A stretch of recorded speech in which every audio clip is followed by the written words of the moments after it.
Quake greetings, and here we are with another video. Um, what brings me to the video today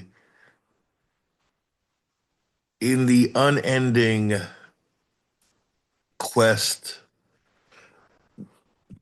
to find the Algonquins? I feel like the last Algonquin. Um, where did such a large group of Indians go, God? Where are they, gods? Um,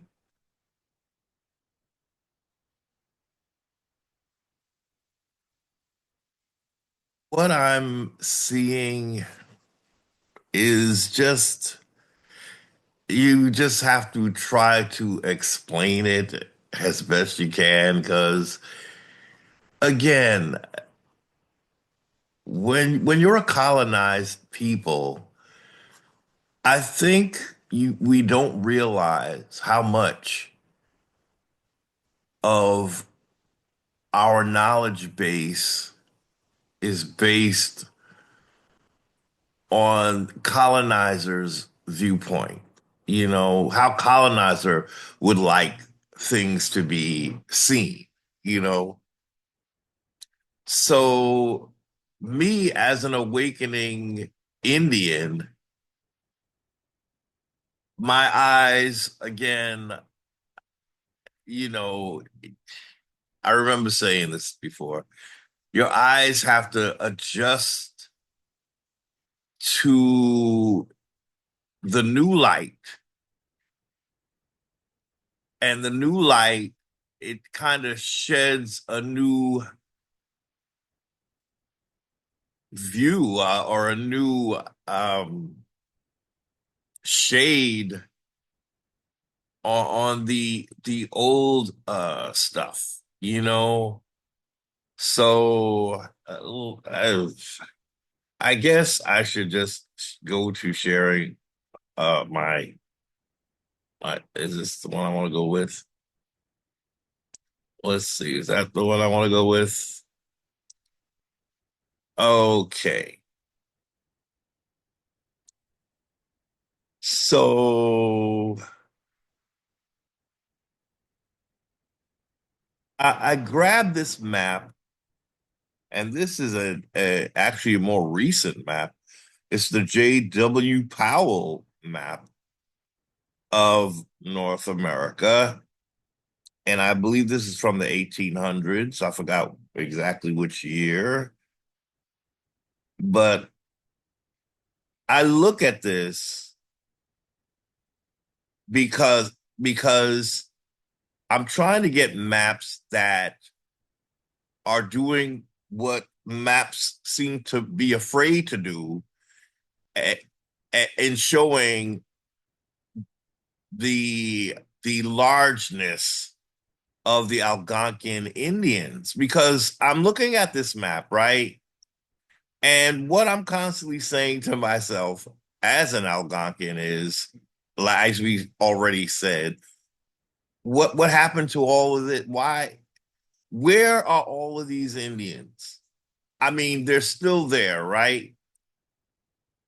But I think part of colonization was, well, let's just cut off part of North America and call it Canada, and that could help us shrink this people, right?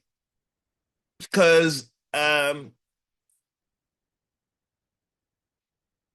they make it appear that most, as I always say, they make it appear that most Algonquin Indians are in Canada now.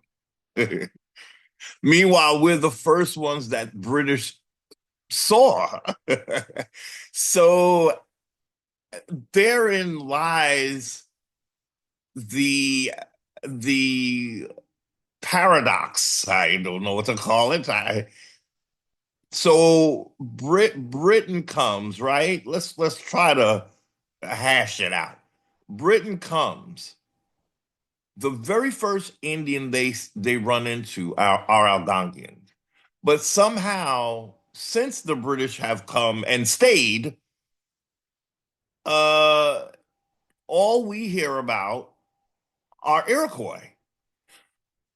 And if it's not Iroquois, it's the five civilized tribes that are down here, right? And the Iroquois are here, right?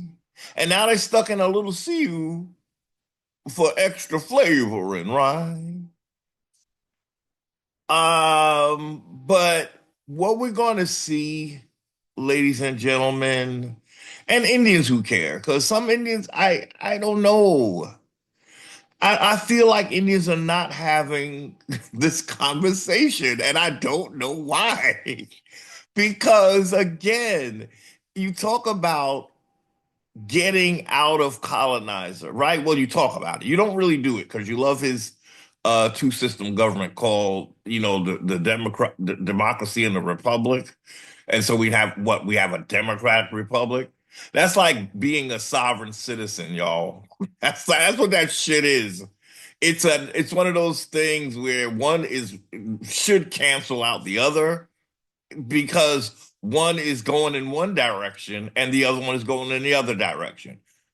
From what I've seen and read, a republic means a republic form of government. It guarantees each individual whatever rights that they have in their constitution or their Bill of Rights. Those apply to each and every single person. Whereas a democracy, it's more of a group situation and it's a numbers game. A democracy says if the majority of people vote for it, then that's what all of the people are going to have to get. Whereas a republic is saying, no, each individual has their own individual rights that are theirs. So why would you mix a republic with a democracy with that dynamic going on? Why do you need a democracy in America? Well, you're going to play with the numbers because in America, there's still too many Indians. So we have to make it a numbers game because if each Indian has individual rights, they can possibly overturn a lot of the BS that we're always turning up, right? So let's make it a democratic republic. A little demon on the side. Let me have a little demon on the side, God. Just a little bit. Because it can't be all good in the hood when there's too many Indians, what they call Indian. Um, one of my colleagues, they get to me lately, and you know who you are, colleague, because the issue is the use of the word Indian. Why would you call an American Indian when he lives in America? And I do agree, no, every man and woman should be known by the landmass that they are on, American, right?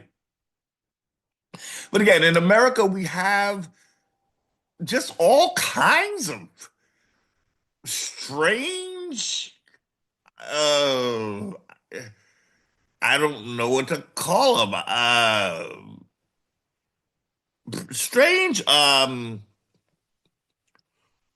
doings, excuse me, that don't happen in other parts of the world, but you put it in America and say, well, that's what happens in when you're in a free country, a free world. You can have all this craziness because we're free. We're free to be crazy, right? But again, like in Africa or Europe, each state is actually a country. And so they are self-governing. So France does not make laws, or they don't have a central government that France and Germany have to report to or answer to or send taxes to, right? They separate. In America, Georgia and North Carolina, they have a boss called the federal government that sits in a district. That ain't even part of the states. It's in a district. So it has the effect, really, of making us more like a dictatorship than I think we might think. If we're not a dictatorship, we're definitely financially giving to a single entity called the federal system or the federal government. Whereas in Africa and in Europe, you don't have that central figure. And I'm trying to let us see that all of this is part of colonization. They sort of, how do I say? Okay. Their system, now, although America is older than Europe and Africa, we only hear about their system of government first because we had our own. So we were blacked out.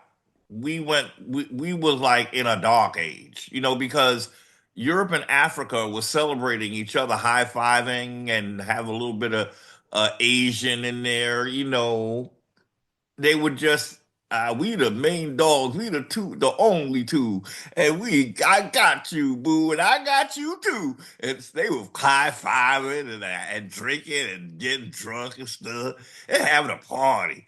And we over here in America, we was like we didn't exist. We was like a whole other planet over here.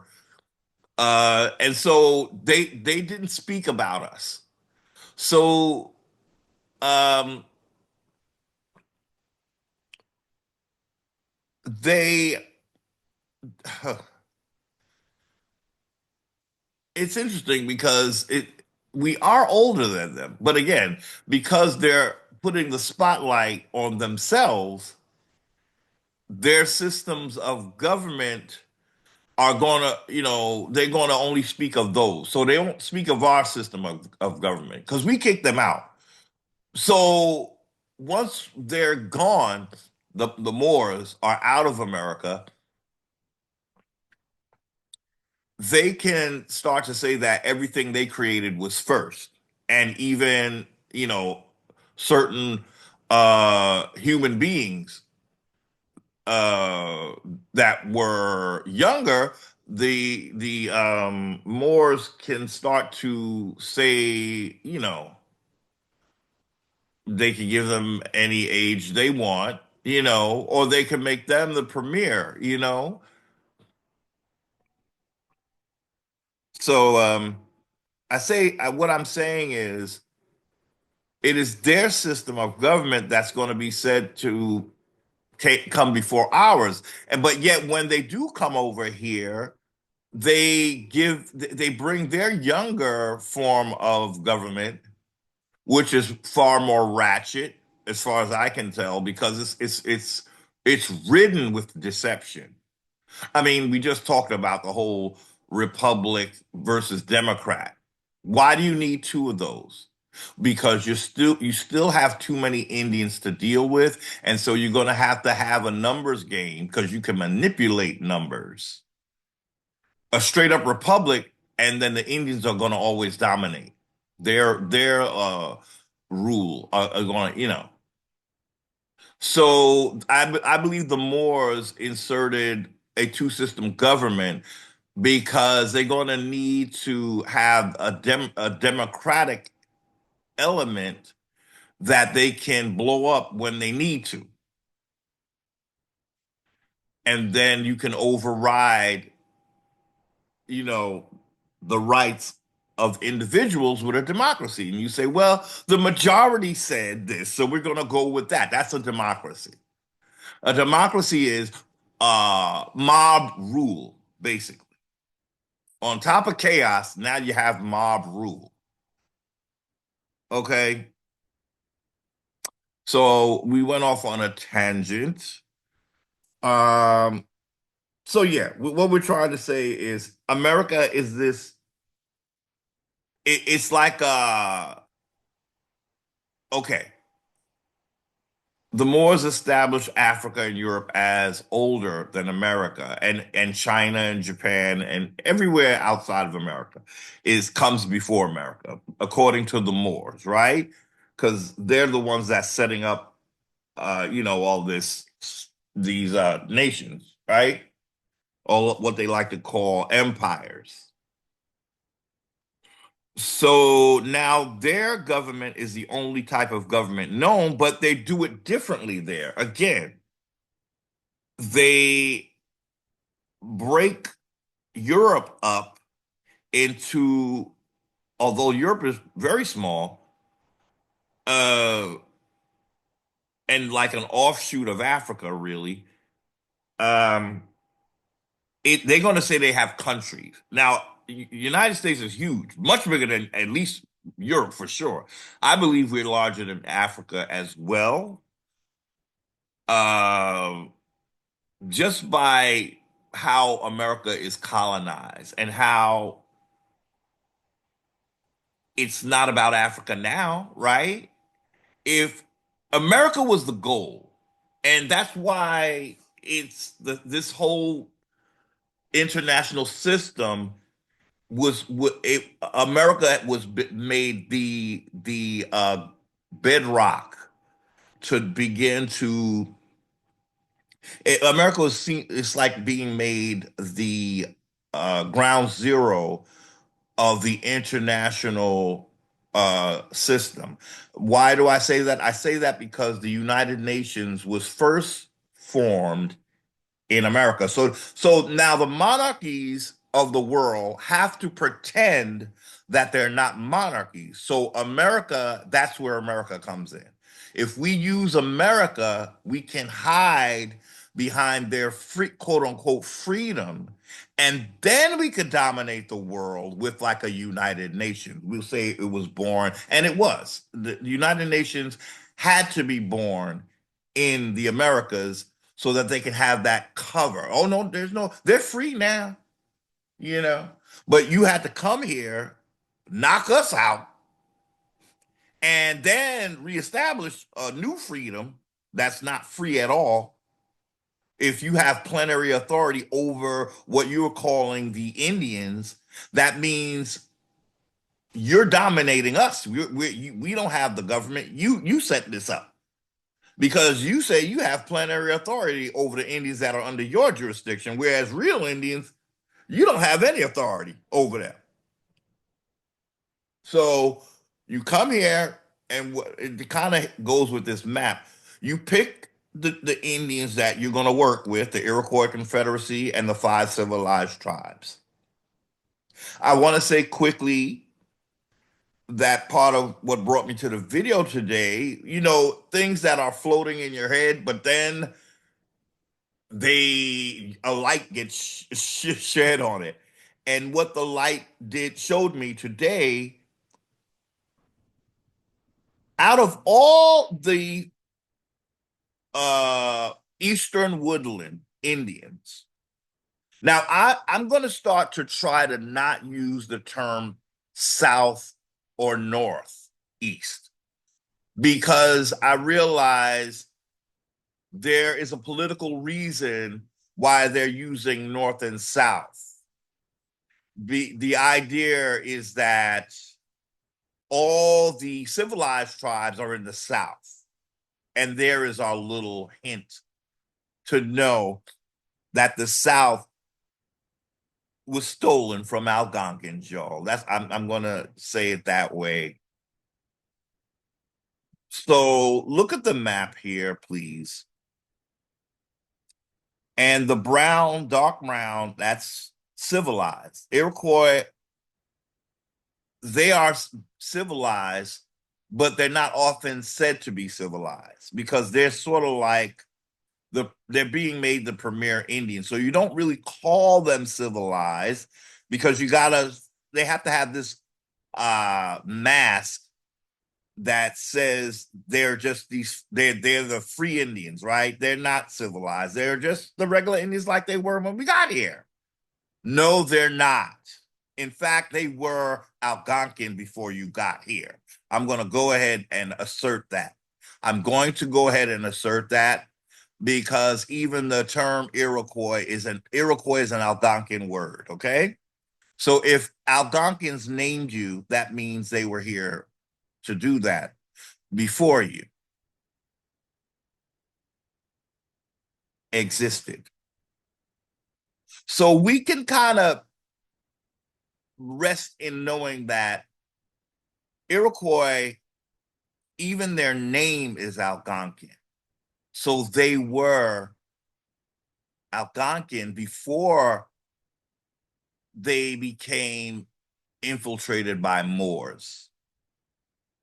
And they're a matriarchy. So all of this light beige, call that a patriarchy. Okay, let's call it patrilineal because it was Algonquins were said to be patrilineal, and that shows up in how the British interface with Powhatan. Powhatan resisted British domination, whereas the Iroquois, which is known to be a matrilineal group of Indians, they embrace the British and they get a payoff. What they get is to bleed into New York is here, right? So if Iroquois over here and New York City is over here, New York State is more in their territory, but New York City, as I said before, as you see, this is Algonquin. We're gonna blow this up a little bit more, I think, so we could, kind of see what's going on here. So how did Iroquois bleed into New York City? Even, how did they get out of their uh actually I'm looking at New York. I believe that's New York. I'm trying to see the state lines. They have the state lines here, but they're very it's hard to see them. But point is, Iroquois is nowhere near New York City. But New York has been annexed to New York State. New York City has been annexed to New York State. This is what the Iroquois get. Just one of the little treats they get because they have uh, linked up with the British. That's one. I believe I believe they're getting other things too. Because what we would have to see is just exactly where New York State's borders are. And I haven't seen, it's hard to get a map that have the states and the linguistic group clearly. Be a lot of maps that'll show you just the linguistic or just the states. We need to get a map that kind of has it both so you can see how certain Indians are their land is being usurped by the civilized tribes. Okay, so we usually focus on the Iroquois, but what brought me to the video today is finally shedding a light on the fact that the five civilized tribes down here, they're also civilized. So what you're having is the Algonquins, for the most part, are uncivilized. You see? So that big tan area that's known to be Algonquin, what we're gonna say is for the most part, Algonquins are not known to be civilized. So that's why the civilized tribes, along with the Iroquois, they don't really speak about Algonquins. They're not really allowed because they're quote unquote civilized. So their civilizer, the Moors, say just speak about yourself. Talk about we got a history for you because now we mixed with you and you have a history that goes all the way back to Mali and Somalia and in Africa. Isn't that wonderful? And those Indians go, yes, master. So what we're seeing is that we have the East Woodland area. I'm not going to call it North or South anymore because that's the colonizers' way of trying to put Algonquins further north than they were. Whereas what I'm seeing is that the tribes that become civilized, number one, this one has an Algonquin name. So we're going to call the Iroquois out real quick and say you just Algonquins, the matrilineal part of Algonquin that broke off because you got sold dreams by the Moors and you virtually became the Moors. If you're not, again, we were territorial, so I don't see how the Moors could just walk up in here. They had to seduce. See, this is what we're talking about. They had to seduce Indians with their religion. And unfortunately, we're going to call out the ladies because it is a no, these days it's a little hard to see, but there was a time when the churches were known to be mostly filled with females listening to a Moor or an Indian who's highly indoctrinated by Moorish religion, right? If he's not a Moor, he's still indoctrinated with the religion, right? Can we get a at least amen because that's what their God is on that? So it's females mostly in church being indoctrinated with Moorish religion. So if the Moors could not just step into Indian territory without a fight, how did they get there? How did they influence an Iroquois confederacy? Through their religion. And so now the Iroquois are Britain's best friend, like the Moors are. Same thing is happening. Now, the point of this video is to show we have a civilized element here in Algonquin land, and we have a civilized element over here in Algonquin land, right? Five civilized tribes are civilized tribes. Once they become civilized, they cannot speak about ever anything Algonquin. They, you know, you won't know that they're on Algonquin land because their being there is a function of being colonized and being colonizer's best friend. So I want to say that uncivilized Muskogeans would be called Algonquins. I want to say uncivilized Iroquois, although they're not known to be as civilized, they are. Uncivilized Iroquois are Algonquin. What that would mean is that the eastern woodland area was all Algonquin. That's why you don't hear much talk about Algonquin because they were never known to be civilized except for the Lenni Lenape. But the Lenni Lenape are so far up here that they can be allowed to be known as Algonquin because it's this Algonquin land that's being stolen. And so what I also wanted to say is if if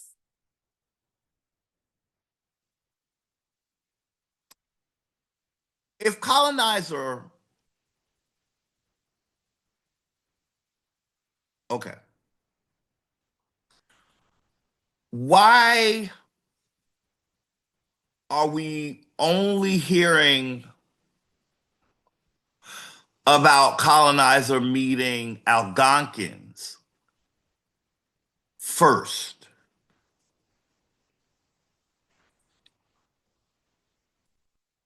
Mm, why would Algonquins have to be removed from the conversation if the lands you wanted were Muskogean? Let that resound a little bit, if you will. Okay.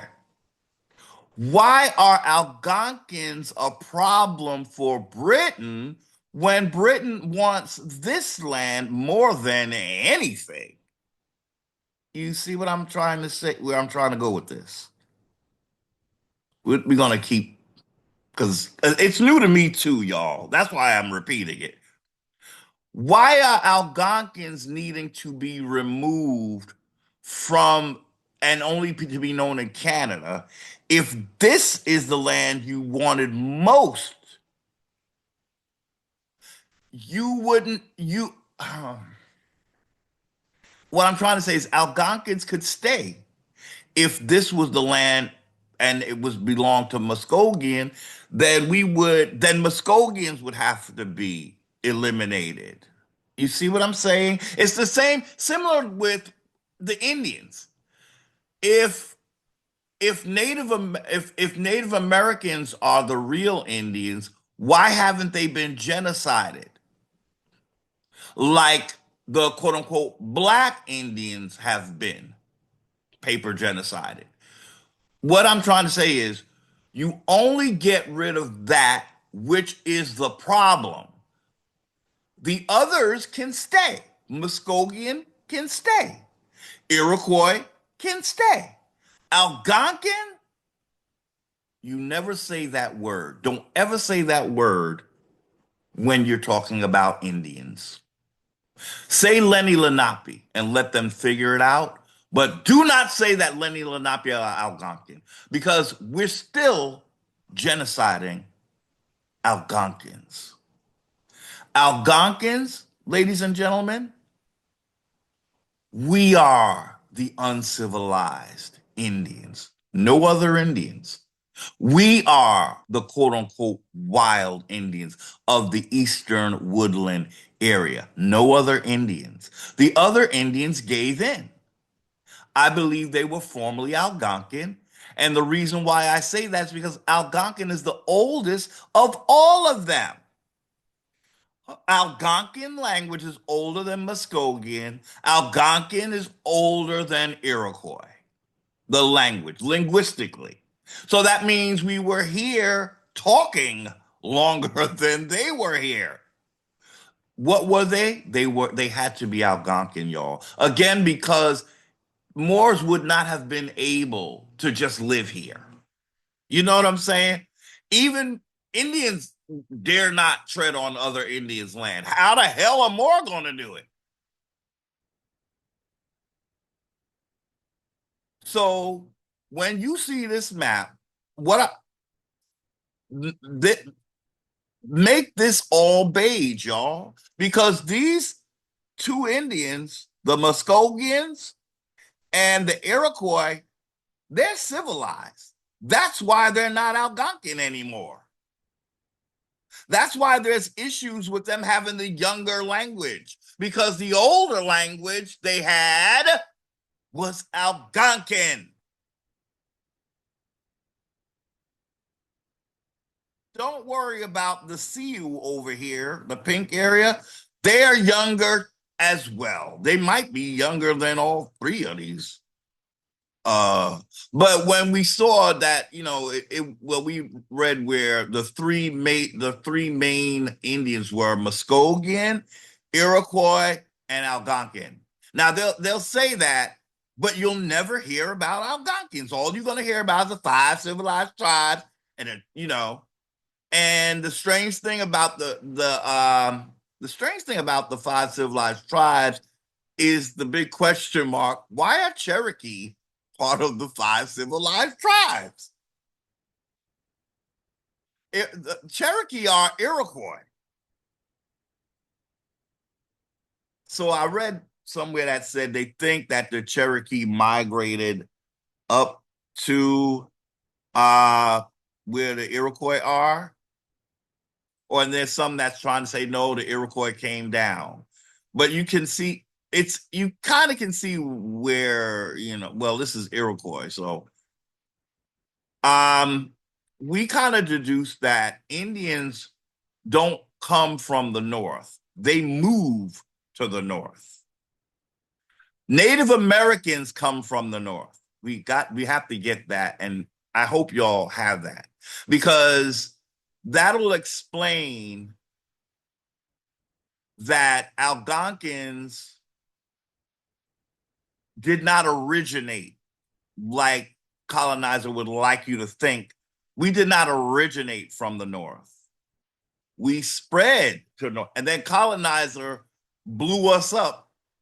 I think because what they're trying to say is it was all Algonquin, but they were mostly up north. No, we wouldn't have been. We would have started down here and moved up as with Florida being one of the first, that one of the other first to be taken over. I read that it is speculated that Powhatan came from Florida. That would be the movement. Let's just get the movement right, okay? We did not come from the north. No misclassified black Indians came from the north. They all came from the south. And that is why it's so important for five civilized tribes to be right here. Because they trying to make Algonquins like we Native Americans, y'all. They try to say we came up from, we migrated from the north. No, the freak we didn't. All misclassified black Indians, or Indians that have been misclassified as black, they all come from, I'm gonna dare say it, I know Indians don't like it, but we came from South America, y'all. We came from South America, y'all.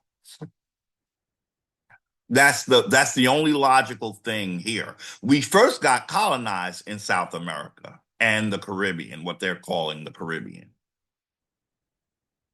So that's why we're called Indians, because that's what we were called when they first found us in South America. Basically, I still don't know why they're using the term Indian. They're trying to say we was once India. Yeah, that's the Moors. The Moors want to do all that.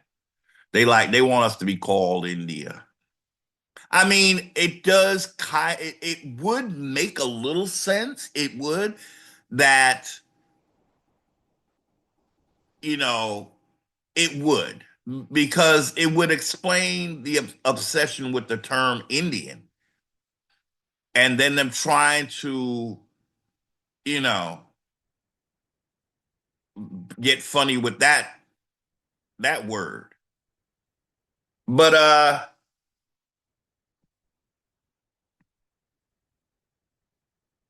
guess the more, if that's the case, that we were once known as India, and then North America was India Superior, and the little bottom part was in India, I guess inferior, South America.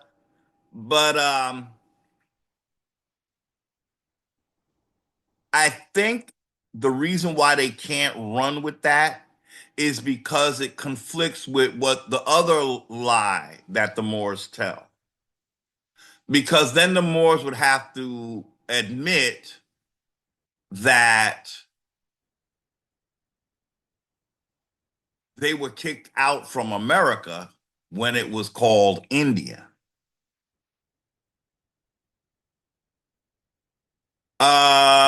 If it was called India. But there is a lot of spelling going on when it comes to the Americas. That instance alone is an example because now the issue is, you know, what was the continent known as America? What was its original name?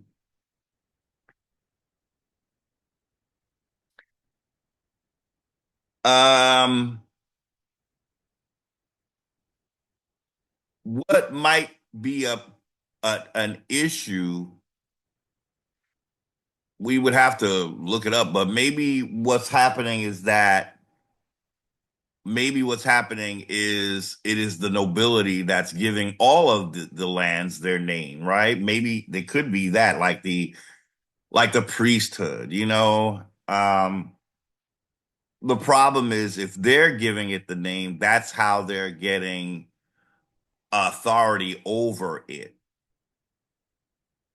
So, um, but again, Algonquins did, although a map like this is trying to make it like when the colonizer shows us this, well, he got his built-in hijacks because the Muskogeans were Algonquins who became these are Muskogeans are Creek Indians, right? The five civilized tribes are basically Creek because all of that they say. I read that let's blow it up.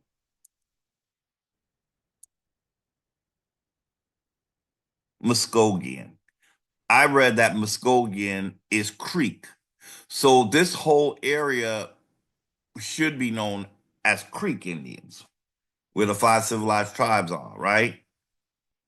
But they're breaking up into five different tribes, you know. But look, it's called Muskogean, this whole area, right? They're Creek, and they're part of the five civilized tribes. But look, we got the word Algonquin. Look at this. Look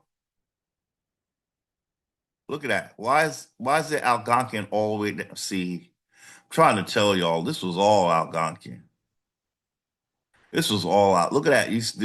Can you see why is there Algonquin here?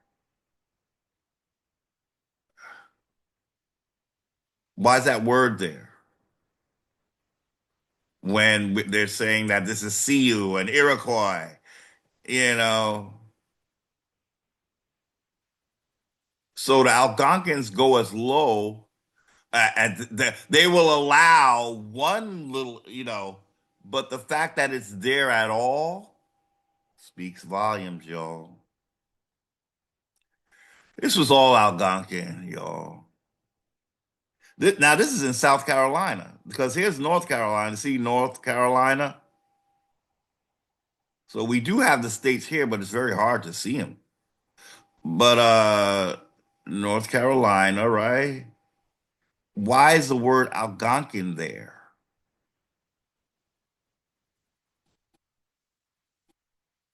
And I might have to agree that the original, if the movement of Indians is from the South up, then this was Algonquin. And Iroquois being down here when they are known to be, you know, they're known to be in the New York area first, right? But I think there's a problem because, they're trying to say that the biggest enemy of Iroquois was Algonquin, right? But if this is where Iroquois started, well, there is some Algonquin over here. Well, look, I think it's very safe to say that all of these uh um misclassified black Indians, we started out Algonquin, but as the Moors blended in with us, they brought new narratives, like the narrative that somehow among these five civilized tribes there was some, I guess, this thing with Hebrews, right? Because they're bringing in a Hebrew narrative down here somewhere too. But again, I'm here to assert this was all Algonquin. Algonquin were the Northeast woodland. But then once they become civilized, that's when they start changing their names to Muskogean, Cherokee. Well, we gave them the name Iroquois. And the Iroquois, the Cherokee speak Iroquois, right? The Cherokee write Iroquois is what we read. So if we if Algonquins made the word Iroquois and Cherokee are Iroquois, that means Cherokee are a knockoff of Algonquin. They've just been infiltrated by a Moorish narrative, like all civilized tribes are. When you're civilized, that means you've taken on colonizer's religion and a lot of his uh trait, his customs. So, I didn't think of that before, but if Cherokee are speaking Iroquois, and Iroquois is a word it's an Algonquin word, that means Cherokee were Iroquois because they knew how to speak it and write it, right? But the Iroquois Confederacy, they didn't have a writing until the Cherokee, who are, also okay, we had that map before that showed that Cherokee were in Algonquin, right? Land before they got Stepford wifed. And again, these are matrilineal. The uh, the five civilized tribes that include the Creek are matrilineal. So ultimately, the fight in the Eastern Woodland area started between it's apparently a matrilineal system breaking away from the patrilineal system. But why we're going to read the sisters is because you didn't keep it sister. You allowed the patriarchs from Europe to slip in.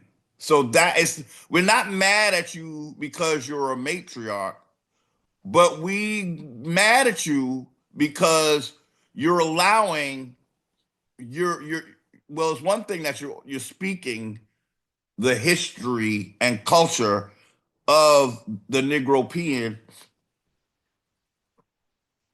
but really you're allowing a patriarchal system from Europe. You're linking up with them. And that's where the issue is. It's not that you're a matriarch, it's that you're a matriarch being led by a foreign patriarch. And together, you guys are genociding the firstborn American Indian males. You're getting rid of him, basically, trying to, because he doesn't, first off, you're getting rid of him because he's losing his Algonquian identity. As you become civilized, you're Iroquois, and you're the five civilized tribes. So you're taking on new customs. They're creating in you a new Indian that embraces Africa, and then we have some Indians that got on their platform. We don't say names, but let's say she. had she's sitting down and she has a bunch of pictures of Mongolians behind her. And it's like, sis, what's going on? You cooking, but it looked like it's Mongolian soup. Uh, that something wrong. 'Cause now, now the sister was melanated, right? But she's indoctrinated. She's more indoctrinated than she's melanated.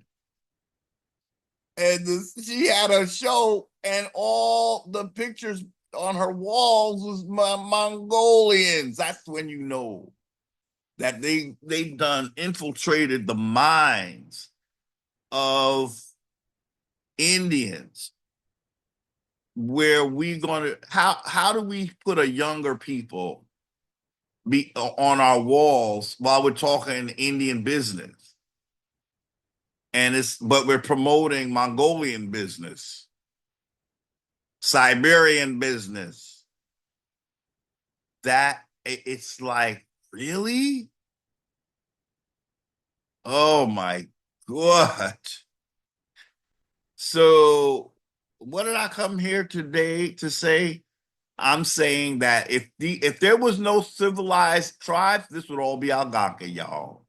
If there was no civilized Indians, the Eastern Woodland area would be Algonquian. Yeah. The Eastern Woodland area would be Algonquin, probably the whole damn America.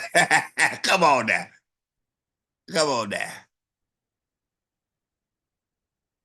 Um, that's what we came here today to say, because that's what it's really looking like. And there's got to be all Algonquins can't have been this mass program. There has to be other Algonquins that can talk like how I'm talking. And if you do, we need to talk. Um, it's just business, but yeah, it's just Indian business, y'all. Since the repudiation of the doctrine of discovery, everything that's going on with this federal system has been voided when it comes to the misappropriation of Indian land. So now we have to say in our somewhere in our psyche, the land is mine now. Okay, so who's on my land? If you have ideas of staying, I have to be compensated. Not the federal government anymore. They've been repudiated because everything, them even having, we could say that, what do you call it? Manifest destiny spreading to the West, even that has been repudiated. All that was done by a system that was here on the strength of the doctrine of discovery. So everything you built now has been pulled from under you, and it's just a matter of Indians peacefully, you know, because there shouldn't be a fight. You're no longer fighting for quote unquote Jesus because the Pope said that he repudiated all that drama. He said now he said you don't even have to be Christian because they ain't coming for you no more. Because before they was coming for you if you was not Christian. They were coming for you and they were gonna do what they gonna do. So I think we're going to stop this share.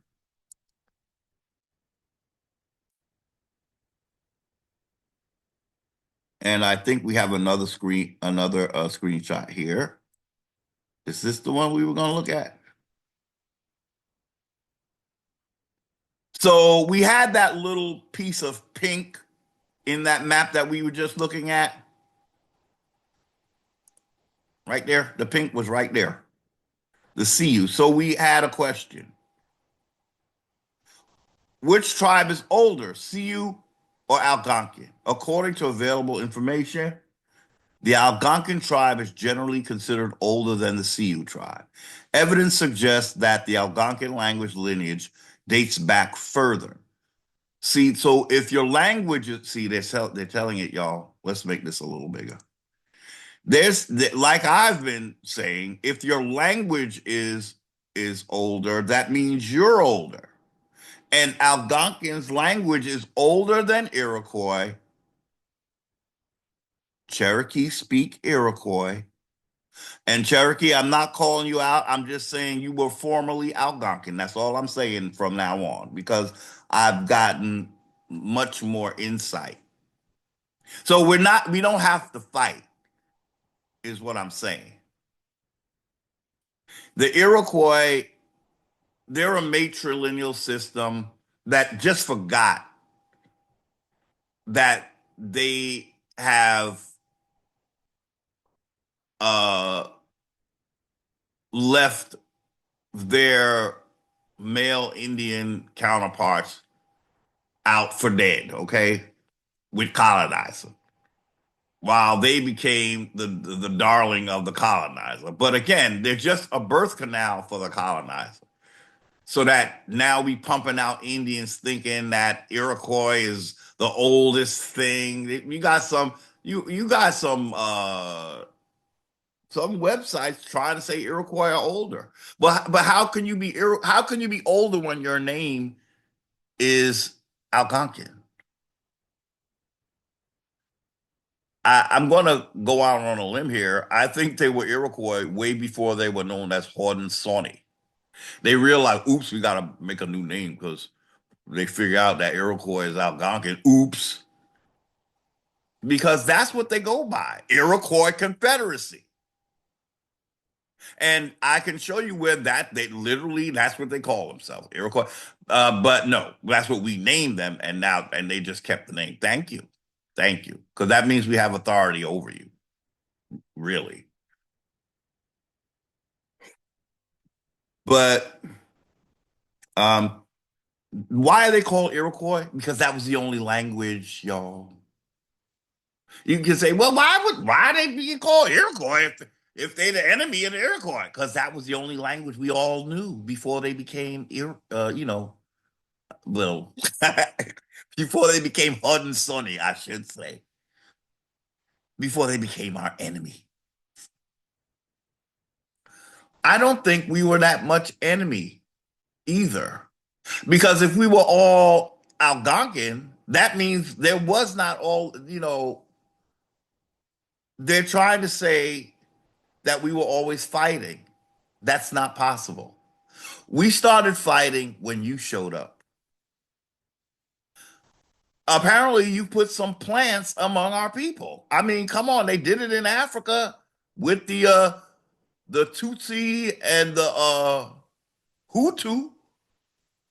This is how they do things, y'all. They start. It's the Hegelian dialect, like we said before. Create the problem so you could create the solution. If we were all Algonquin, that means we were not fighting, y'all. Somebody caused us to have ever since they were known as Iroquois. Say now they weren't Iroquois before we started fighting, allegedly. But after we start fighting, they're called the Iroquois. Is it colonization making us enemies? Because we all were speaking apparently Algonquin, because Algonquins are the oldest. But we are the same race of people, right? So that means one time we was all speaking Algonquin. Then colonizer sent a few uh agents talking something about religion, and all of a sudden you start changing. Now we're enemies, and now we're fighting for territory. We wouldn't have been fighting for territory if we were all speaking Algonquin. Algonquin is the oldest language in the Eastern Woodland area. Algonquin is the oldest language in the Eastern Woodland area, but we've always been here as a people. What does that tell you? It is not that the Iroquois are not an old people. It's just that they started at Algonquin. They were infiltrated not so much with mystical Moors. They were infiltrated with a Moorish doctrine that made it easier for Moors to infiltrate.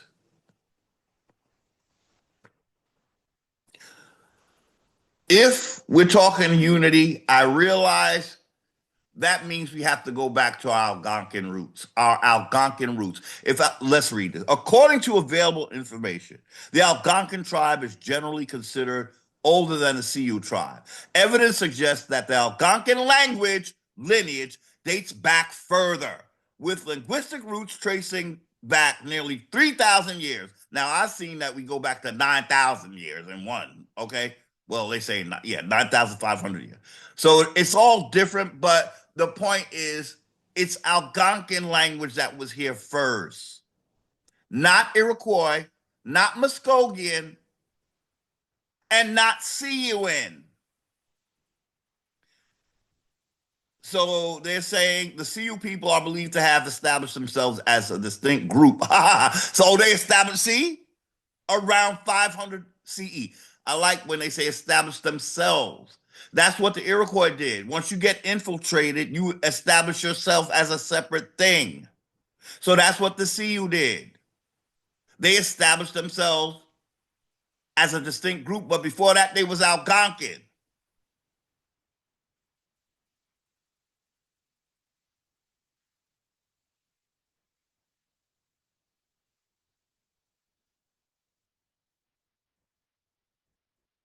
And then you got the BS down here. Algonquin, the Proto-Algonquin language is estimated to be around 3,000 years old. The Sioux people are considered one of the oldest Native American. They call them Native American tribes, with their origins likely dating back several thousand years. You see this? This is what you call like just dubious dating. So you can't say that they're oldest, but you can say they several thousand. Doesn't several thousand sound older than 3,000, y'all? When you just told me that Algonquins are older than Sioux, then what is this? I'm telling you, there's a lot of spells surrounding Indians, y'all. So let's look. We just want to be clear. So now we see that Algonquin language is older. So the people, they're not saying that the people are older. Why? Because the people are the same people as Algonquin, misclassified as black. Now the words they're calling themselves may have some roots in Africa because they're being infiltrated by Moors. Remember, we read the article where the young man says the five civilized tribes are Moors. That was his big article that we're always referring to. Amenhotep Chavez El Bey. Thank you. He's the uh, author of America is the True Old World. He is telling us that the five civilized tribes are Moors. But what I'm telling you is that the five civilized tribes are Algonquins who were infiltrated by Moors. Then they became quote unquote civilized. But with this video, it is my first time really realizing that Algonquins remain largely uncivilized. They're the only uncivilized of these Northeast woodland Indians.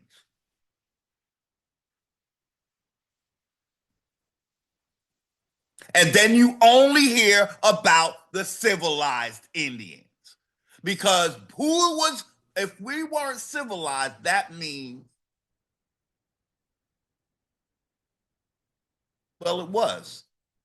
It was in our territories that the misclassification, the federal misclassification took place. Virginia. That's where they started the Walter Plecker paper genocide. So who got genocided? It was Algonquins that got out genocided, while other Algonquins became civilized or incorporated. But when you're uncivilized, you're Algonquin, unless, of course, you're the Lenni Lenape. But they are so far north that they're not an issue. So they can remain. But there can be no, let's look at it. There can be no Algonquins down here except for this little one over here. And how did he get there? What, huh? It's because he was there first. That's how. But generally, what colonization is doing is saying that, oh no, there was no Algonquins down here. You're lying. You're lying. There's one right there. Look how far south this one is now. I don't know why they allowed this one to exist. And the fact that it's in seems to be in Siouan, what they're calling Siouan territory, is mighty odd too. Let's look at that because that's squarely in the pink zone, isn't it? And they're saying, okay, so that's evidence that we were, yeah, there before the Siouan. We're older. Algonquin is older than this language. So that means we're an older people than all of these. We saw out. Let's look. Let's look. Based on current archaeological evidence, the Algonquin tribe is generally considered to be older than the Muskogean tribe, with records indicating a longer presence in their respective. No, no. See, that's where you're getting it wrong. The whole region was Algonquin. Don't say their respective regions, particularly along the Atlantic coast and the Great Lake for that. No, the Algonquins started south and moved up north. And then this helped colonizer to say that we were always just north. No, we moved north because you're busy, quote unquote, civilizing our southern Algonquins. So they become Muskogean and Creek.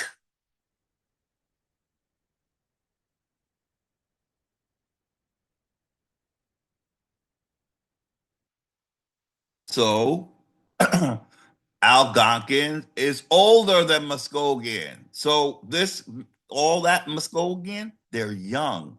Who was there before Muskogeans? Algonquins. Who was there before Iroquoians? Algonquins. Who was in this area before Siouans? Algonquins.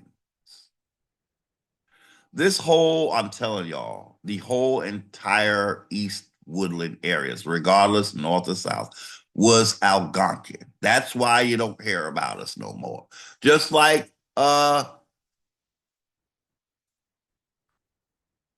with again, how they did, what was that I was saying earlier?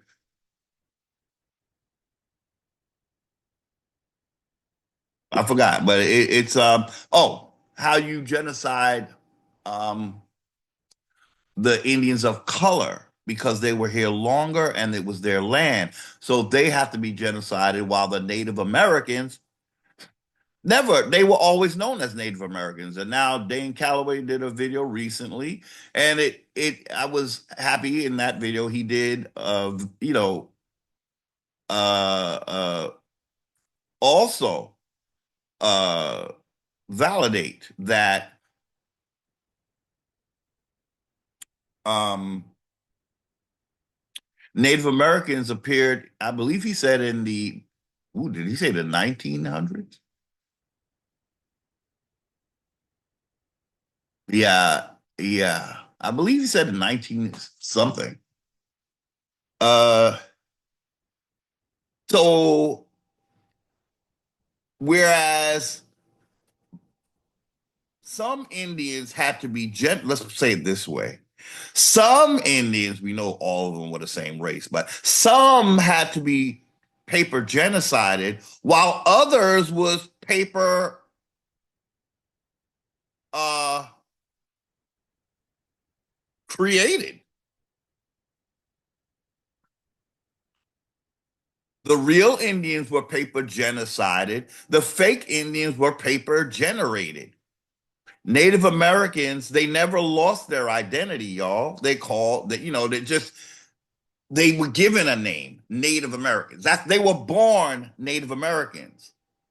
Blacks were born Indians. Native Americans was born Native Americans.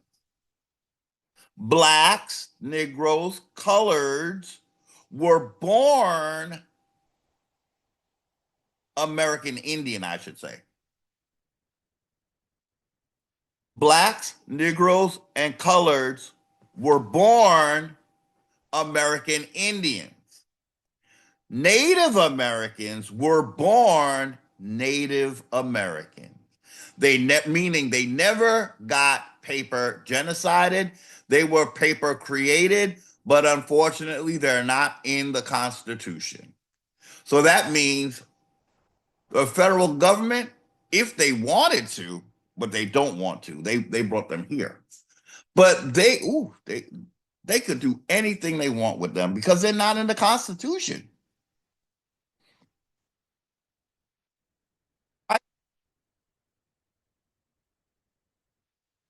Indians are the only thing that are still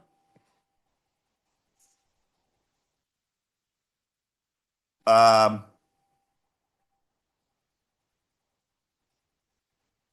how do I say it? Because free persons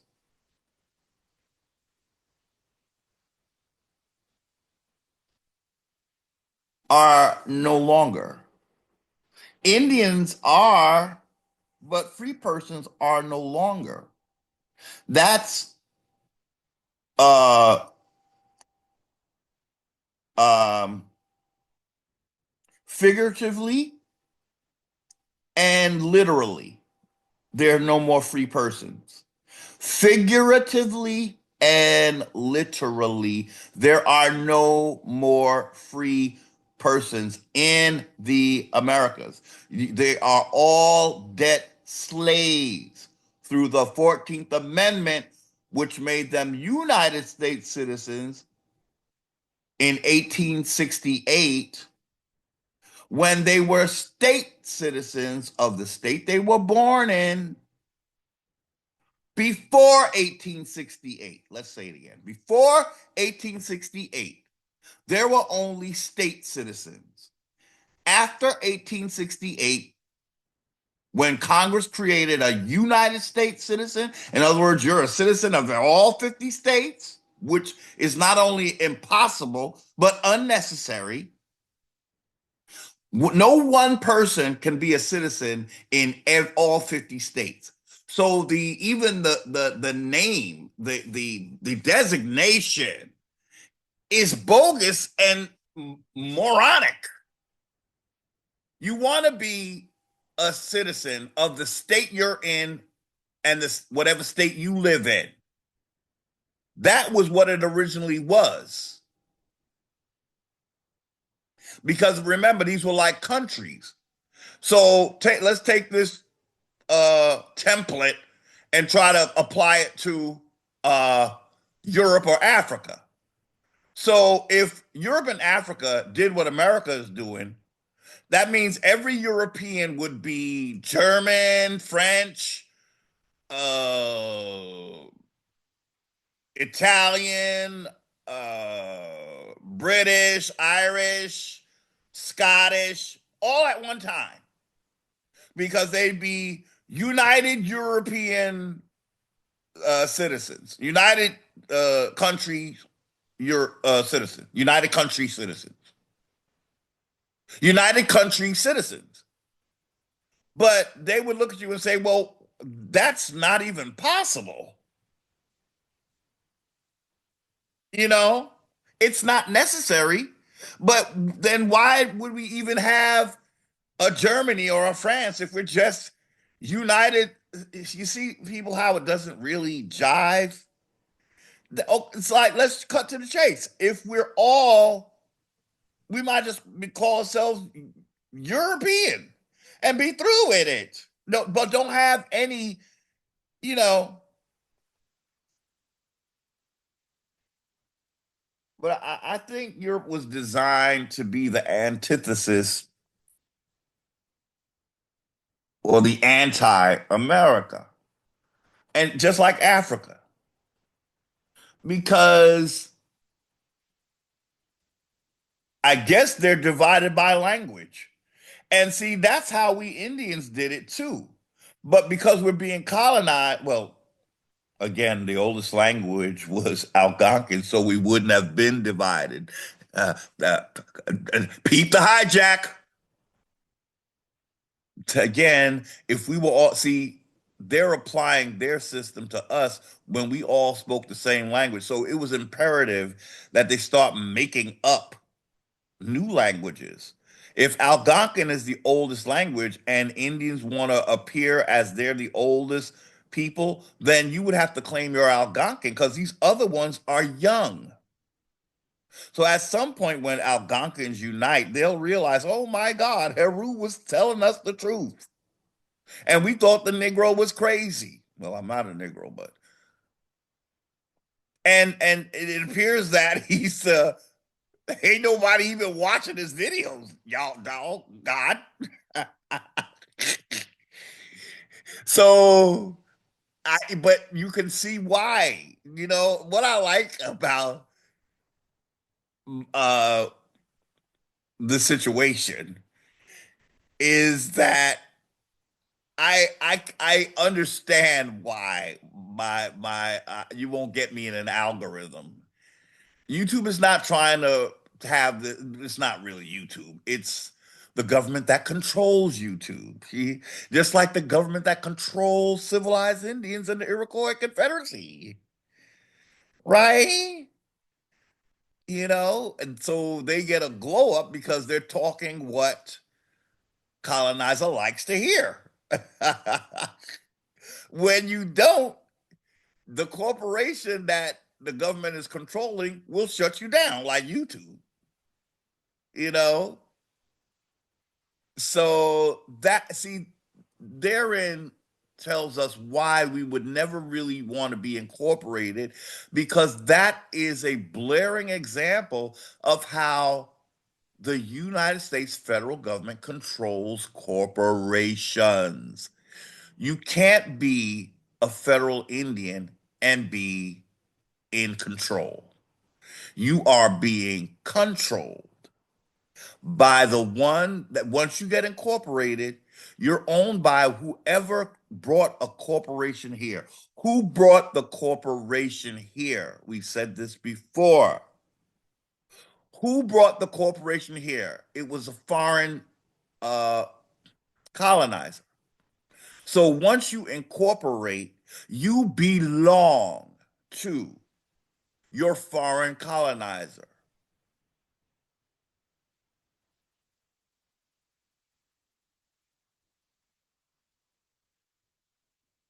So we had another screenshot. What was this one? Okay, so yes, Muskogee Indians, Muskegon, that part on the map we saw with the Muskegee Indians, also known as Creek people, are considered part of the five civilized tribes. But when you look at that map, it looked like they all are civilized, the whole civilized tribe, you know, because their land consists of, let me see, does it tell us where their land? Um, So they were considered civilized by the early US government, meaning they adopted many European practices and were recognized in religion and were recognized as such by the government. This group also includes the Cherokee, but the Cherokee are Iroquois, y'all. That's the weird thing about that. The other ones speak apparently Muskogean language. Cherokee, that's what I read. Cherokee are the only ones out of all these five that speak Iroquois. Iroquois is derivative of Algonquin, the word Iroquois alone. So they're not calling their language Haudenosaunee, they're calling it Iroquois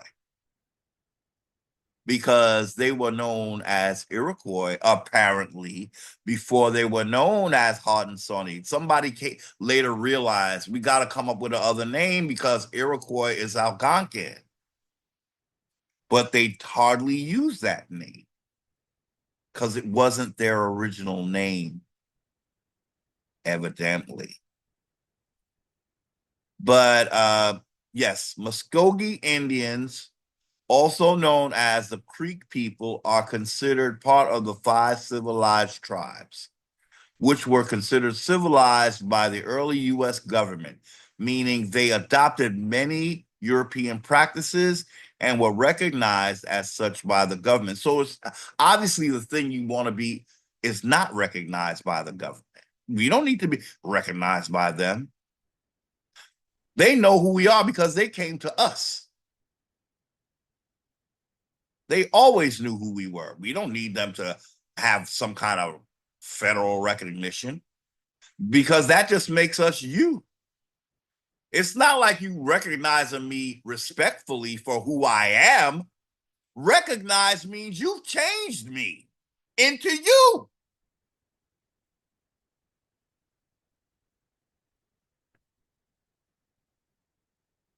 Why should you want to be recognized by a corporation? They're just a corporation headed by a nobility. They recognize you as subjects, debt slaves. You're paying taxes or you're tax exempt in their system. Indians outside of their system or quote unquote uncivilized or unrecognized are Indians not tax point blank, period. Do you realize not tax means not tax at all? It took me time to realize that means sales taxes. If we ever gotten our proper standing, you know how much money this system would lose? It wouldn't be profitable for them to be here. One of the reasons they wanted to be here is because we were so large that they can make a lot of money off of us. But what did they do? They took our gold. So if you have a population of like a gazillion Indians and you took all of their gold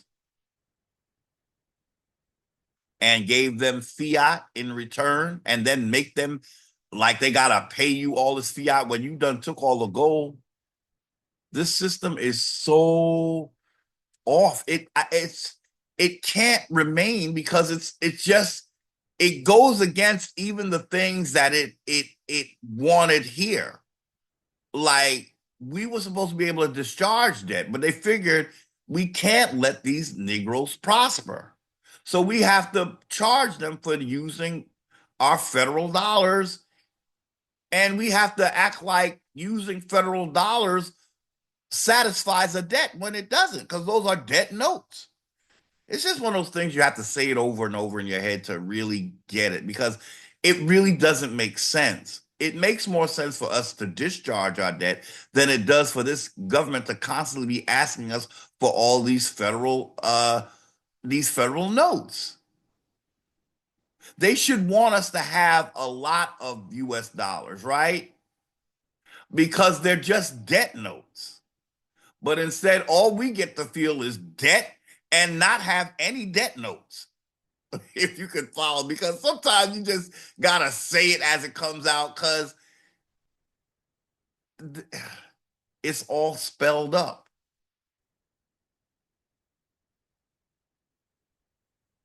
Gold and the silver out of circulation because they're hoarding it. Why do they need us to even pay anything? Do y'all understand what I'm trying to say?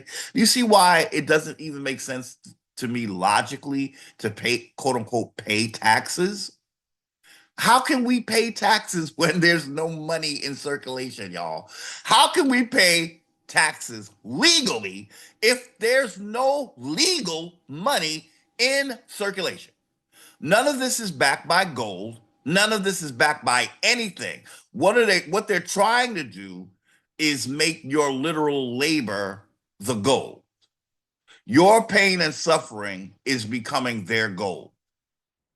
Their GOAL as well as their GOLD. Meanwhile, they're sitting on our gold. If you're sitting on it, you shouldn't have me paying. If you wanted all my gold, which is what obviously what you wanted, why am I paying anything? You took everything that's worth anything from me. I can't give you anything because you took what we had as legal money. You have that now. It in like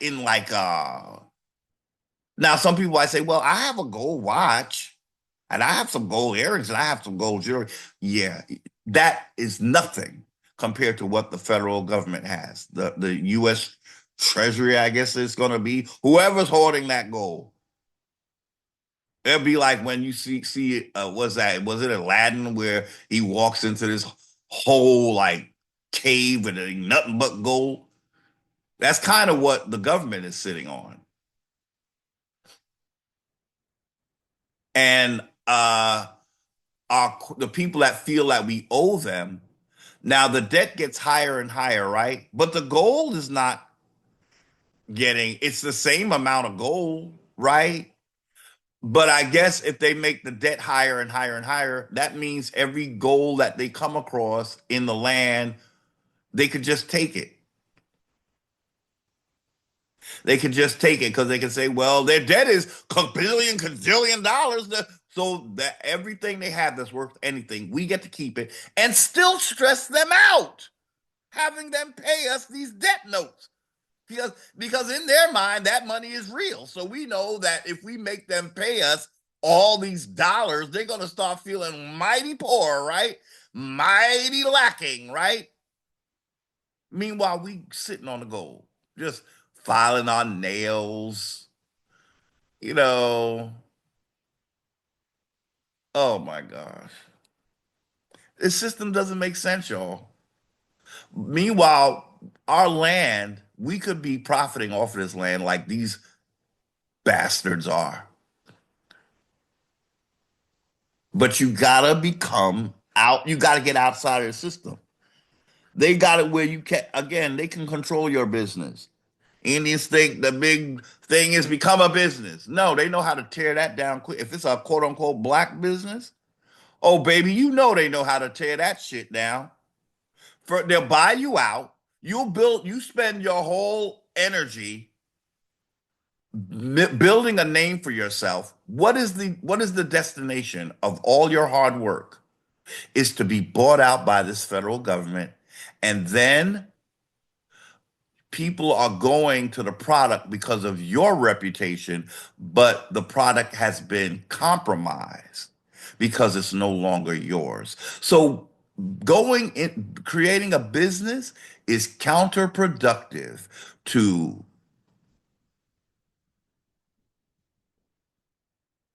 the prosperity or the well-being of your quote unquote black people, because the destiny of your corporation is to be bought out, and you will gladly buy it out because now you're fully been monopolized or as money. You're, in other words, what I'm trying to say is that wasn't the right word. You've been mesmerized by the idea of amassing federal dollars instead of the land that is actually worth something. You are gravitating toward paper. So that's how being in their system, it actually sucks your virtue out. It makes you, it cheapens you because what you value the most, federal dollars, is worthless paper. You don't value the land. You more into things. Things come and go. Think about your cell phone. Do you remember how fascinated you were with cell phones?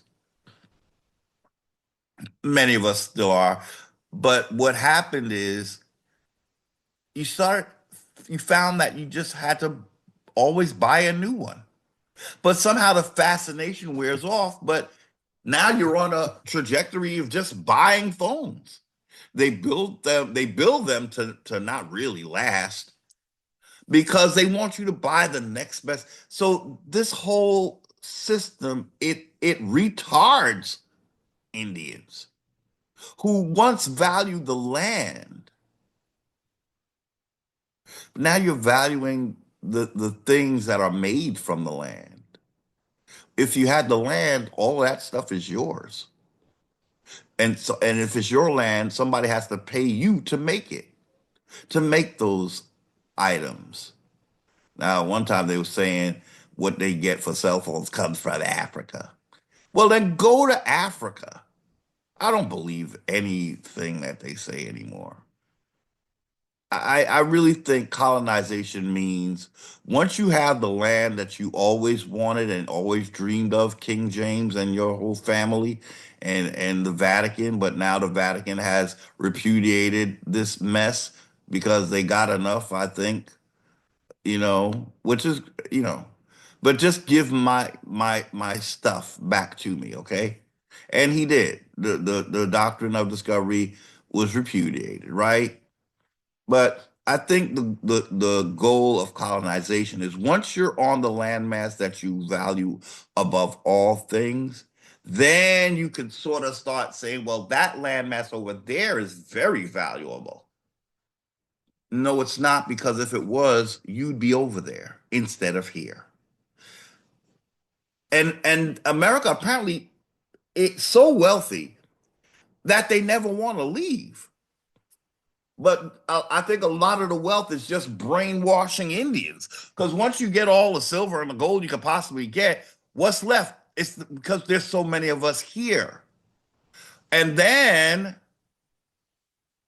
our life is in their hand because they can decide, well, there's a lot of you here, but we don't really want too many of you here. So we got to keep bringing in immigrants and foreigners. It's just a bad system all around, y'all. And the money, you gotta be careful with the money worship because you're worshiping a worthless thing. Their money is theirs. Give to Caesar what's Caesar's. That's in your Bible. And so many of you are into that Bible. Oh my God. It's not for you. It's not for you. I was again talking to one of my colleagues, and we were exchanging messages, and it came up again why the colonizers' religion is so dangerous. Well, on top of being a death cult, which means something has to die for something else to live, the whole idea of you being born in sin, born in sin, and why am I born at all? If God is a God against sin and I'm the day I'm born, I'm a sinner, then it just doesn't make sense. So you have the death cult, you have the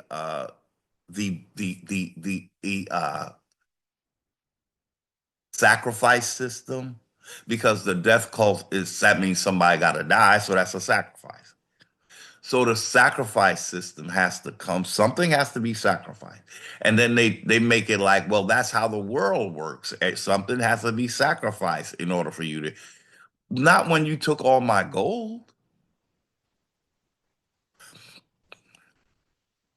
You know, if you didn't steal my gold, I wouldn't need to sacrifice anything. We just become immersed in the idea that something must die. So then you become a murderer. Basically, ultimately, a sacrificial death cult religion is going to inspire murder to get what you want. Isn't that what Hollywood is doing? That's the big whisper from Hollywood. When you become big, somebody in your family gotta go. That's how because you co-sign on that. It's not that it has to be that way.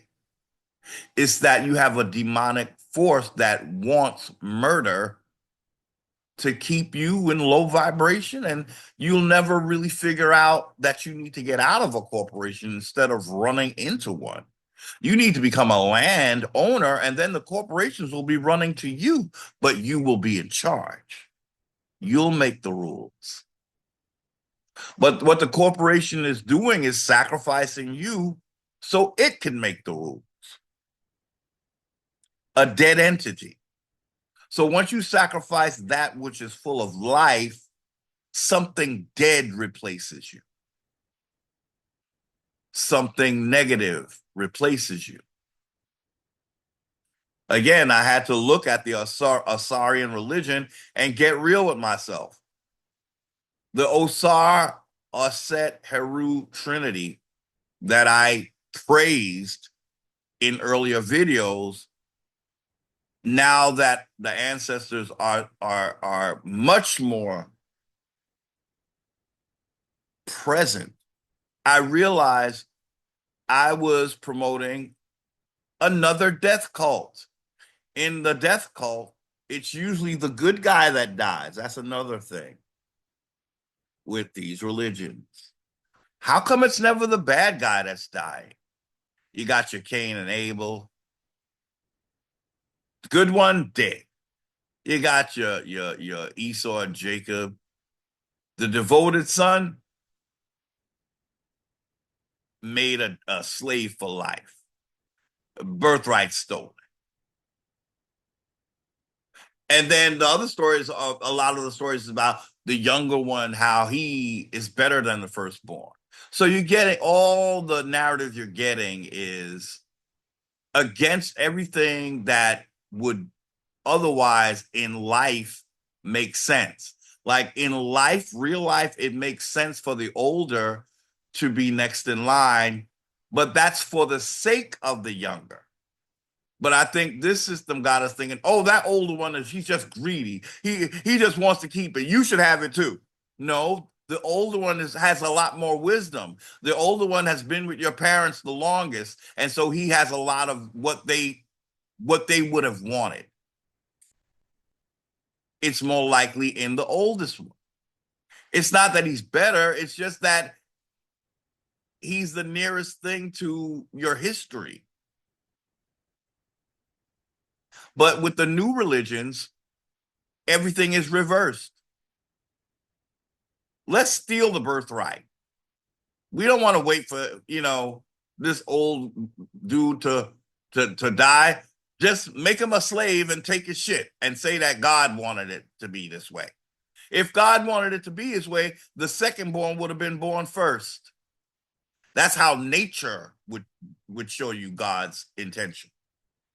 But when you got a Moor bring in a new religion, again, I was speaking with someone, about it, and it came back to my mind that this religion was considered heretical by our ancestors. So the Moors come up with a one God thing, but we always believed in one source. But what we didn't really believe in is the sin narrative or the blood rituals or the cannibal rituals, the vampirism, the cannibalism, and we didn't believe it wasn't a death cult. It wasn't a death cult.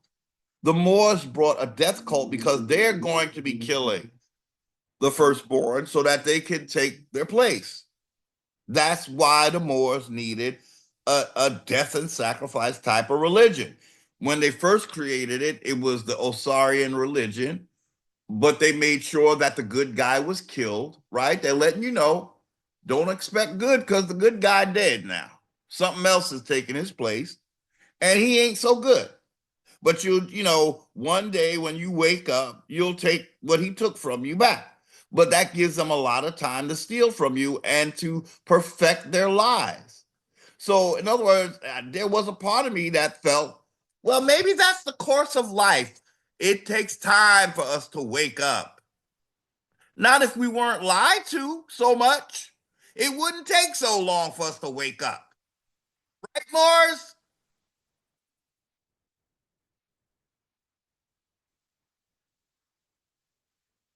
What do we have here? We were going to get into, let's read the first part of this because I remember when I first did the video on this, I skipped down to where he talks about uh, federal Indian law. I remember, so we talked about Indian law. This is the Peter DeRico article. Well, now we'll start the article because it is 15 pages and it is early in the morning, and I do have to leave soon. Uh, American Indian sovereignty. Now you see it, now you don't. This is one of those documents that I must return to. I have to, start linking my go-to documents. This one, thanks to Peter DeRico, and as well as Amen Chavez. I'm sorry, Amenhotep Chavez El Bey. That's a go-to.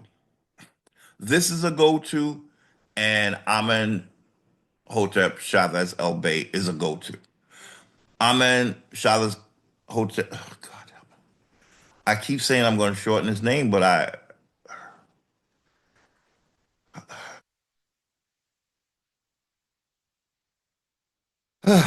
I really, I really want to get it clear with this guy's name, yo. I want to decide for all other videos what I'm going to call him. I can't say all those words apparently because it's Moorish and my mouth doesn't like it apparently. So I think I better go with Amenhotep. Amenhotep. Excuse me. His article that says the five civilized tribes are Moors, which we're gonna say the five civilized tribes are Algonkins who were infiltrated by Moors, and they were a matriarchy, just like the Iroquois. So the Moors are coming in to the women, just like in their scripture, it's the women that are seduced. So they're relying on women being seduced, and that's what they have in their scriptures. With Eve in the book of Yaqub, we are told that the Moorish black man who sees himself as God created all the religions and wrote the Bible and the Quran. Okay, so that's the book of Yaqub. Okay, father of mankind. Yaqub, father of mankind, actually is the title. There we learn that it was the Moors that wrote the Bible and the Quran. Now, mind you, again, this is the religion that early Americans rejected. Why did they reject it? Because they were sinners? No. They rejected it because it dishonored their ancestors. It replaced their ancestors and twisted up their ancestors' original stories. So that is why Americans, or known as American Indian, that is why they rejected the Moors teachings. But we have the Moors saying that they wrote this stuff. It was considered heretical. Akhenaten is known as the first one. He was a pharaoh that got expelled. He is known as the father of monotheism. But now I realize it wasn't just Akhenaten. He just brought it to fruition. But it was brewing from the time of the very first dynasty with Narmer. This is where the Osar story really starts to come to life because I believe the priesthood created this story, but it was the foundational blocks that would lead to monotheism. See, they had a trinity first, and then the trinity is changed, but this was all part of the plan. They planned for years in advance. Okay. So now I have to look at the Egyptian religion as a death cult because it was. Osar had to be murdered. And then what we don't realize is that that's what the priests are going to make happen. They're going to live that out. They're going to act it out. That's why, acts of Congress. They're going to act it out after they write it. They're going to make sure that you see it acted out. And then that's going to make you think that that is how God wanted it to be. No, that's how the priest wanted it to be. They don't want you to reach God on your own. Big news flash. Priests don't like it that you have a God indwelt spirit because then that knocks them out of the box. So what are they doing? They're ignoring your divinity. They're ignoring your divinity.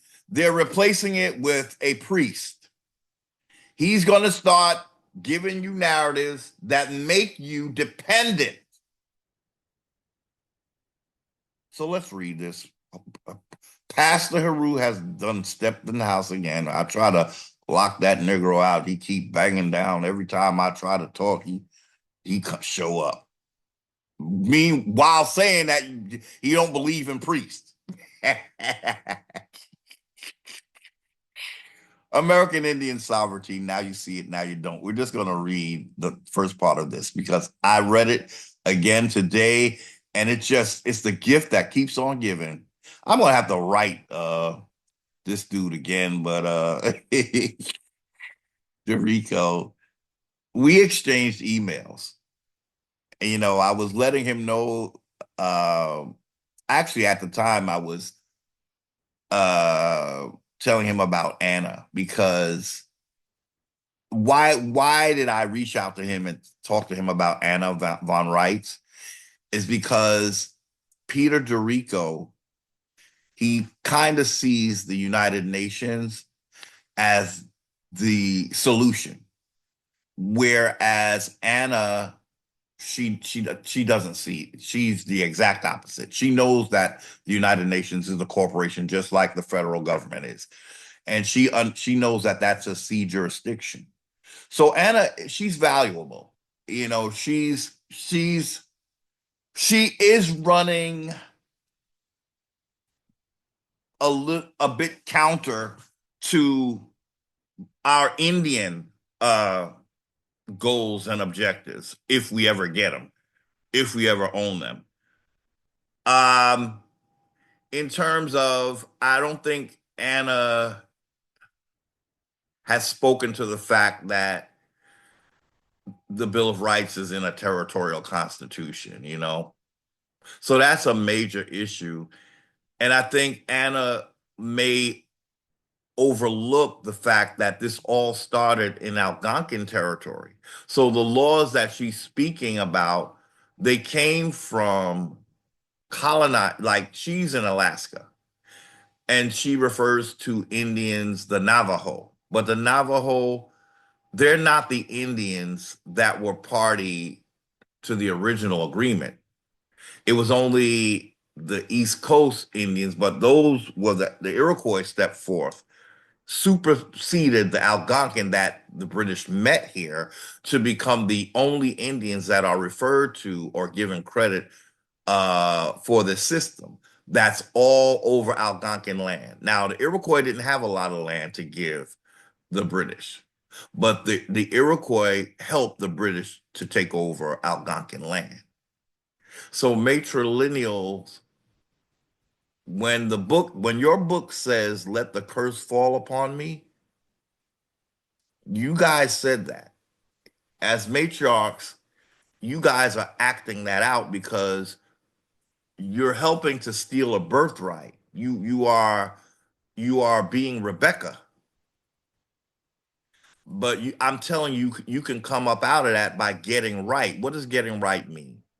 That means you have to help support Algonquins. When Algonquins said no to Britain and you said yes, you have to start to learn to say no now. Because all it did was lead to all of us being called black, including you. So you have to get rid of your Moors, the Moors among you. How do you get rid of them? You got to stand up to that Negro and tell him, take the biggest piece of tape, masking tape, box tape, whatever, pipe tape, whatever tape you got.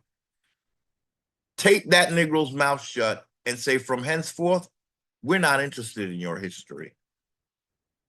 You're going to learn about your mother's history because she's coming back to America. You're going to have to make the Moors shut up, matriarch. You're going to have to shut the Moors down, matriarch, because you got to be able to see what it's done to your side of the family. What has it done to all Indians? It got us reclassified as black throughout the entire world. Iroquois Confederacy. So we never advocate annihilation of you. You could begin to do right by Indians. You got to let go of all the foreign influence among you. You've got to. This is the awakening. We sure enough didn't come back for some BS. And those Iroquois like Indians, like the 5 civilized tribes, you all have to do the same thing.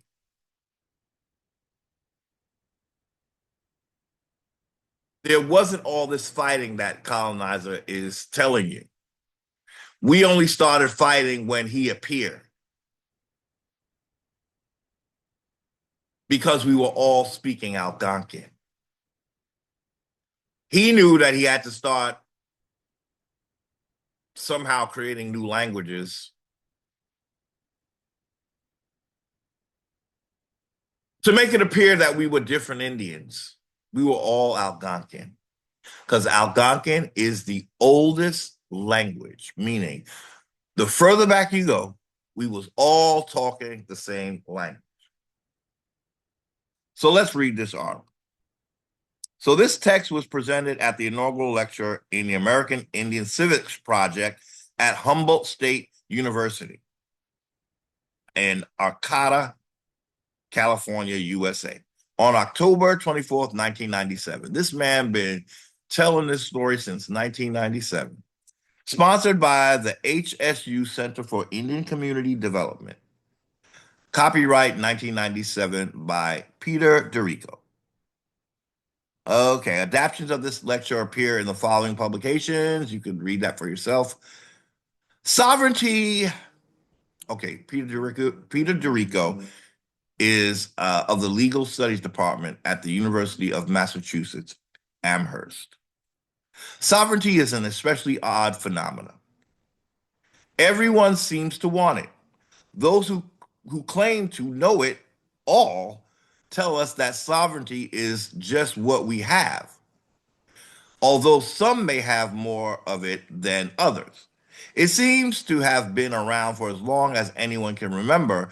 Even so, for such an established fact of life and for such a cherished ambition, there is a disconcerting uncertainty as to it is, what it is exactly, or where it is to be found, or who has it and who does not, or where it came from in the first place, let alone what is happening to it now. That's a book by Walker, 16 to 17. Discovery and Encounter. Another Columbus Day has come and gone, another year now, more than 500 since the Pope divided the world between Spain and Portugal. Now, when we say Spain, you've got to think of Moors. When you say Portugal, you've got to think of Moors. These are Moors dividing up our world, okay? The religion was created by the Moors. So the Pope is just the one they put in charge of their religion. So they create their system, and now they come back to divide our world between them amongst themselves. The Moors. This is why I say it's all Moors right here, y'all. Let's read this again. Another Columbus Day has come and gone. Another year now, more than 500 since the Pope divided the world between Moors and Moors, laying down the doctrine of discovery and conquest. Now, the Pope himself was a Moor too, okay? He was just the one that they put on the throne of the church that they created. Inter Cetera, May 3rd, 1943. This is from the papal bull, The Doctrine of Discovery. Among other works well pleasing to the divine majesty and cherished of our heart, this assuredly ranks highest, that in our times, especially the Catholic faith and the Christian religion, the what? Christian religion, the what? Christian religion, be exalted and everywhere increased and spread, that the health of souls be cared for. Cared for? You spreaded care when you came here? Interest. And that barbarous nations be overthrown and brought to the faith, overthrown and brought to the faith itself. Our beloved son, Christopher Columbus, son of who? The Moors, sailing toward the Indians, discovered certain very remote islands and even mainlands. We, by the authority of God Almighty, or Almighty God, I should say, do give, grant, and assign forever to you. So they're taking those remote islands and mainlands by the authority of their God, Satan. They are granting and assigning to Christopher Columbus, the Portugal and Spain, to you and yours heirs, to you and your heirs as successors, kings of Castile and Leon, all and singular, the aforesaid countries and islands. So he gave our land with all our Negro asses on it, or so-called Negro, we was all given to the kings of Castile and Leon, Spain and Portugal, I guess. All and singular. So that means every last one of them are heirs to our birthright. That's how you get your Jacob supplanting what they call Esau. So, uh, Indians, we are the property that the Pope is giving to Spain and Portugal. So before Britain, it was Spain and Portugal. Spain somehow morphed into Britain.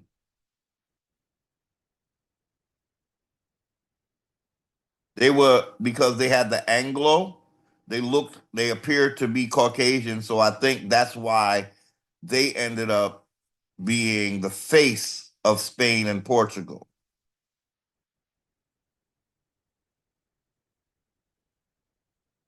Those were Moors, black Moors. And where are they saying the Moors came from? Africa. That's what the Moors are saying they came from. But they're changing up that story now, slowly but surely. Little liars. They got to change their story for the times, y'all. But they're saying they're from Africa. And that's exactly what Spain thought, at least. When they expelled their ass, deported was the word they used. So deport means you going back to where you came from, according unless the Moors got them lying too.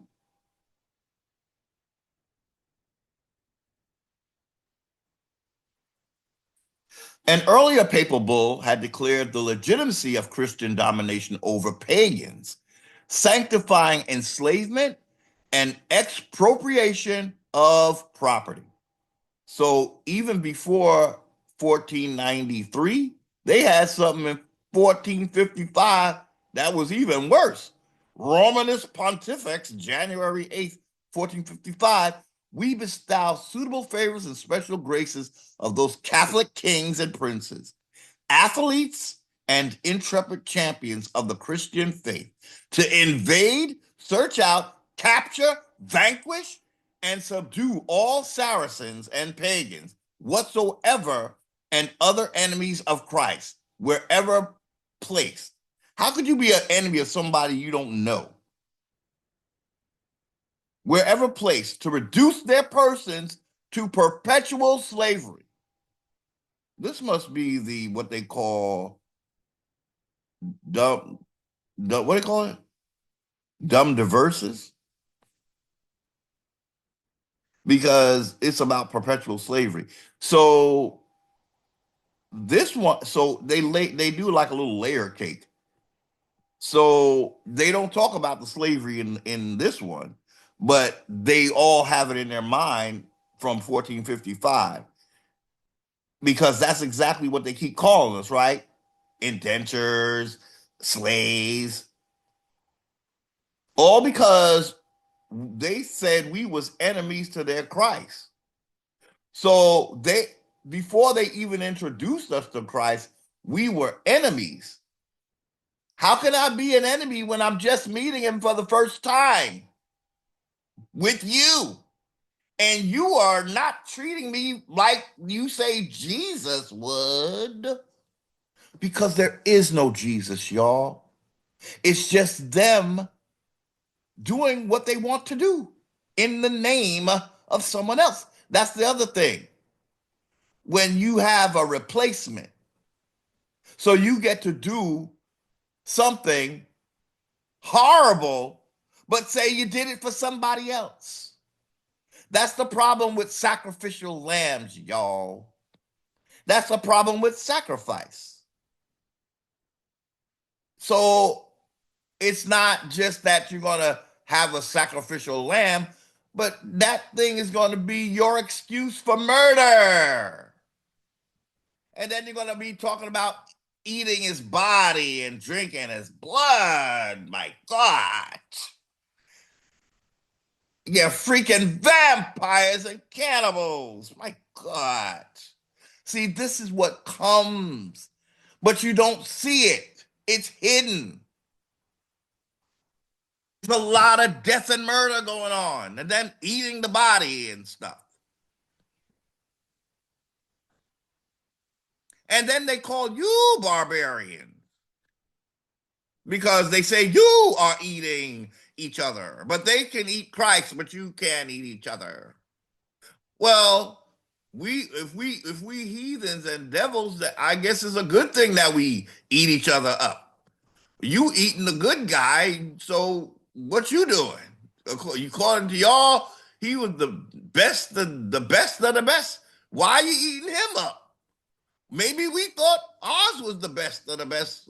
If you saying that we was cannibal, but what the point is, you can't do what you're saying I shouldn't be doing because that would make you a hypocrite.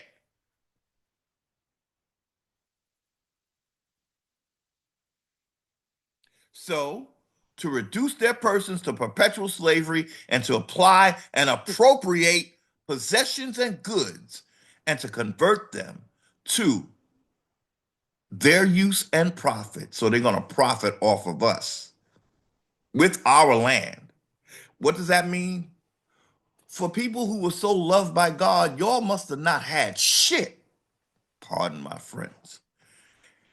If God loved you so much, how come he left you with so little that you got to come and steal from me and tell yourself that I'm an enemy of your God? It sounds like you the enemy of your God because you ain't got nothing.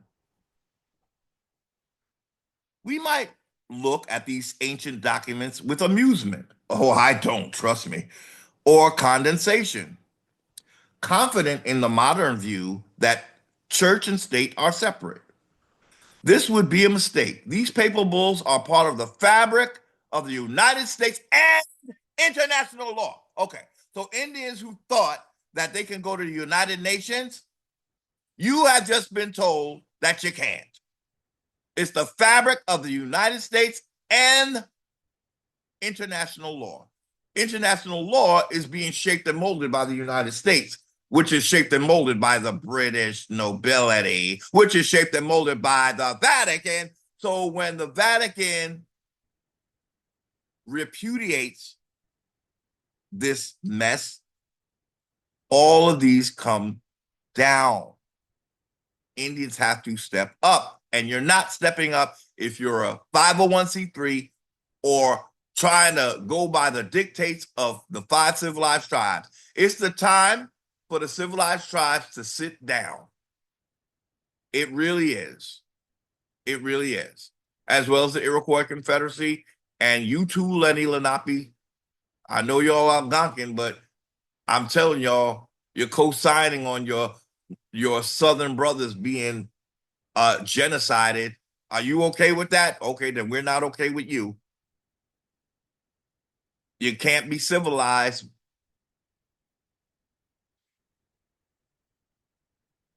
The fact that papal authority is the basis for United States power over indigenous peoples is not generally understood, even by lawyers.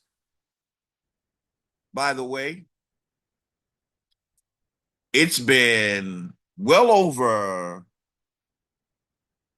what has it been now? Since I sent my ooh, let me see if I could see when I sent my Indian tax notice to the Department of Finance. Let's see. It's been a while now. And, I sent that out.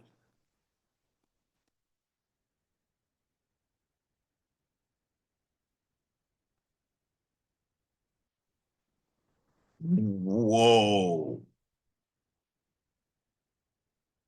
I sent that out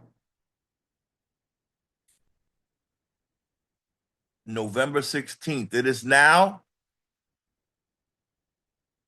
12/13.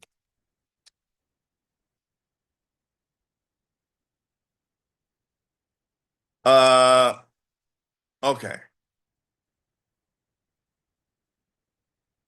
I sent my notices to the Department of Finance and the Department of Environmental Protection.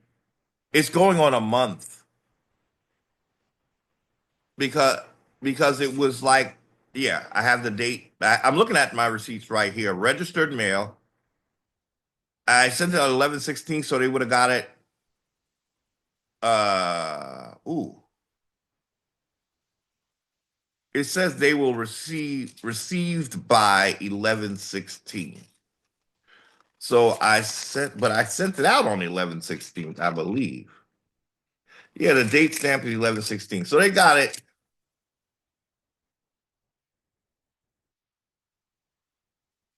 Oh, estimated delivery is the 20th, Wednesday, 11/20. So I sent it out, and the estimated delivery date was November 20th. So from November 20th till now, not very long, but I'm not in jail. I, you know, I ain't getting no threatening emails, no threatening mail. And I'm telling them I'm not paying taxes because I'm an Indian not taxed. And yet my videos are the least watched. I guess I'm supposed to believe. Um, it's just life is funny like that. But when you're a colonized system, this is what happens. Videos that are actually meant to bring relief to the people, they can't hear it, you know, because YouTube it has its methods, right? But again, it's not, is it YouTube or is it the who dominates YouTube? Why would YouTube want to block any videos unless they're given some set of quote unquote regulations that they must go by to stay incorporated or whatever? You see how, again, that's how a federal system regulates commerce.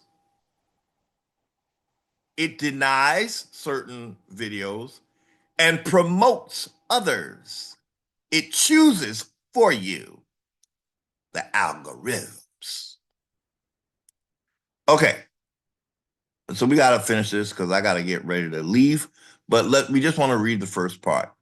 Um, the fact that papal authority is the basis for United States power, plenary power, Congress says they have over Indians, over indigenous peoples, is not generally understood. People don't think the Pope have anything to do with our laws. That's why I sent my papal bull to these agencies that I am telling that I am not paying taxes anymore. Okay? But the fact is that the papal authority is the basis for United States power over indigenous peoples, though it's not generally understood, even by lawyers who work with federal Indian law. This is due in large part to the sophistry, oh boy, of John Marshall. That's the three cases, y'all. Those three foundational cases where Indians are being robbed of their land, y'all. We talked about them, and we got to revisit it. I was going to revisit it in this video, but that's going to have to be another video where they actually mention Indian not taxed in one of those cases. I believe it's this one. But you got to see how they finesse that. And then you'll see why it's okay for you to send out your Indian not tax notice. As an Indian not tax, the land is yours, y'all. You might want to start sending eviction notices. Or rent. If you don't abide by my laws, then you got to be evicted. If you do, and you must, because the doctrine of discovery was repudiated, then who was cheated out of the commercial deal where two parties were supposed to profit, right? Who was cheated? Indians were. So for us to charge rent is way overdue, y'all. So we just need councils of Indians that can collect, you know. Uh, so this is due in large part that the fact that lawyers don't know that it's the Pope that's making these rules, basically. Remember he said that they would leave the word out. Remember we read They don't say it's the doctrine of discovery. They just say it's the doctrine. You know, they'll use some other word, you know, or say they mask it, the judges. This is due in large part to the sophistry of John Marshall. Sophistry. What does that mean? Let's see what that means. We do got to get going, though. Sophistry. What does sophistry means? Sophistry. Meaning, sophistry defined by, I think it's the Oxford Dictionary, the use of fallacious arguments, especially within the, I'm sorry, the use of fallacious arguments, especially with the intention of deceiving. Okay? Sophistry means use of fallacious arguments, especially with the intention of deceiving. So he's telling us that a judge used sophistry. John Marshall used deception. He was one of the greatest figures in the pantheon of the U.S. Supreme Court, John Marshall. Maybe that's why they like to use martial law, because it's deception. Marshall borrowed from papal bulls the essential, well, that's what he should have did, actually, because that's what this is all based on.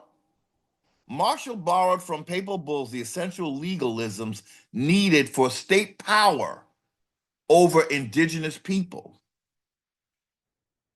But it's Congress that's saying that they have plenary authority, isn't it?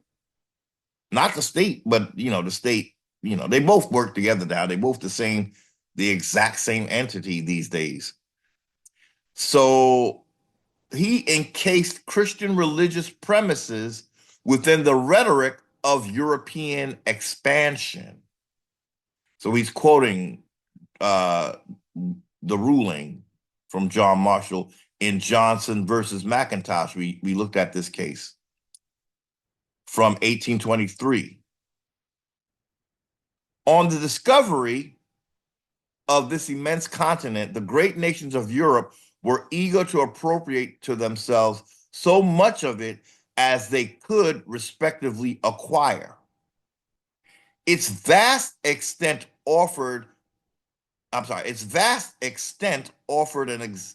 ample field to the ambition and enterprise of all, and the character and religion of its inhabitants afforded an apology for considering them as a people over whom the superior genius of Europe might claim an ascendancy. The potentates of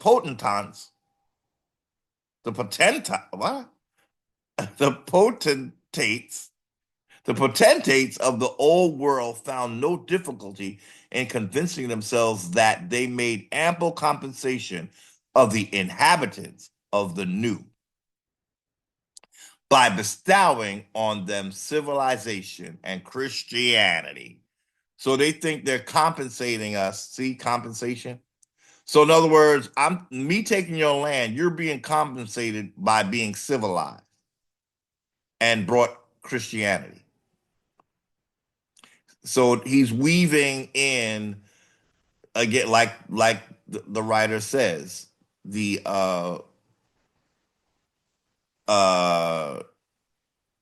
like the tenets of the papal bulls. Steve Newcomb said it succinctly. Indian nations have been denied their most basic rights simply because at the time of Christendom's arrival in the Americas, they did not believe in God, the God of the Bible. This is what I try to explain to Indians. While you trying to use the Bible to raise up as an Indian, it's the worst thing you could use. It's not for you. I don't care how much you think you love a man who didn't exist. The thing was, it was supposed to be the spirit in you, not a man outside of you. But the priesthood needed to manipulate it so that you would seek things outside of yourself, like a colonizer and colonize a savior to save you. I'll start again. Steve Newcomb said it succinctly. So now he's breaking down what the judge just said, John Marshall. Indian nations have been denied their most basic rights simply because at the time of Christendom's arrival in the Americas, they did not believe in the God of the Bible. We couldn't believe in him because we didn't have a Bible. So it's not a crime that we didn't believe in this God. We had our own relationship with the Most High. So we did not believe in the God of the Bible and did not believe that Jesus Christ was the true Messiah. We didn't know him. It's not that we rejected him. We didn't have that in our system.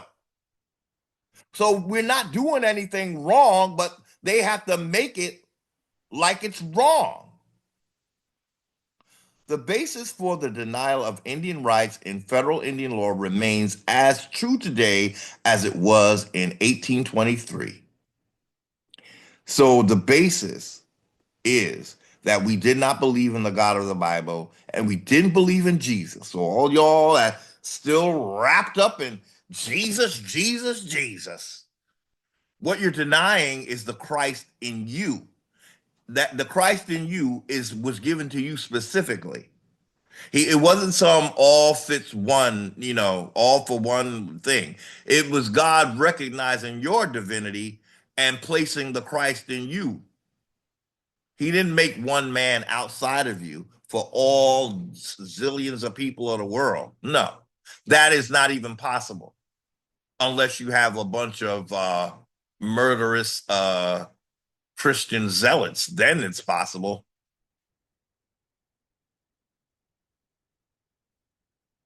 Johnson versus McIntosh has never been overruled. See, Christian discovery remains the legal foundation for United States sovereignty over indigenous peoples' lands.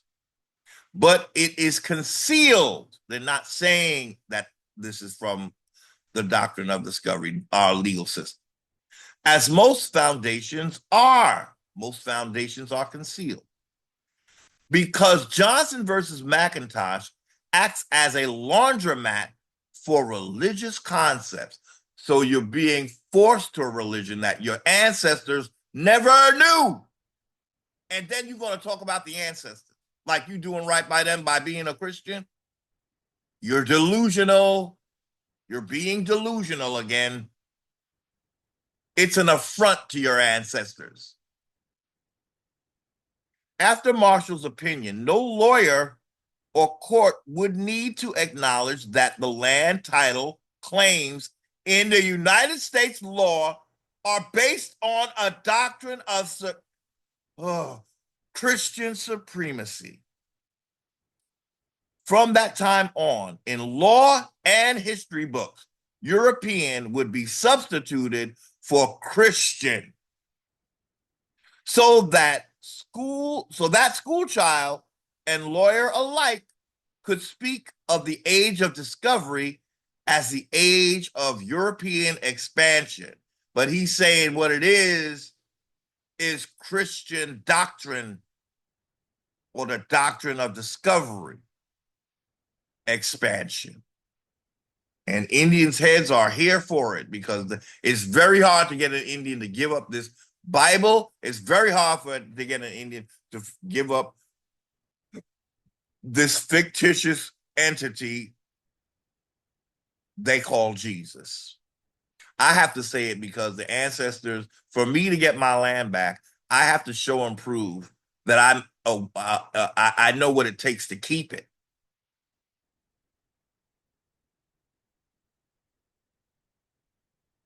Marshall knew that what he was doing. I'm sorry. After writing that Christian princes could take lands unknown to all Christian peoples. He admitted that the doctrine was an extravagant pretension, which may be opposed to natural right and may only perhaps be supported by reason. Nonetheless, he concluded that it cannot be rejected by courts of justice. Wow. Although he doubts it, he's saying it cannot be rejected. The discovery doctrine was not self effectuating, it required force, as Marshall wrote. These claims have been maintained and established by the sword. Oh my God. Weren't we talking about the sword in the last video, y'all? So when I say that this is a death cult, do you know what I'm talking about now? Do you understand now? Can you hear me now? It is a blood uh, drinking, uh, death ritual.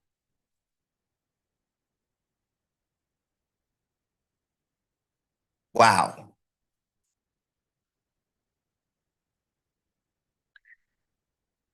The, the discovery doctrine was not self effectuating, it required force. As Marshall wrote, these claims have been maintained and established by the sword. The infamous Spanish requirement of 1513 is Spanish. Is That's Moorish, okay? But when we see Spain, we have to think about Moors because they founded Spain, not the Spanish people you think of today. It looked like an African. The people who founded Spain looked African because they were African or black. The infamous Spanish requirement of 1513 is perhaps the most straightforward example. It was called the requirement because royal law required it to be read before hostilities could be undertaken against a native people. So they had a little spell they had to speak before they kill you against a native people in Latin or Spanish, witnessed by a notary.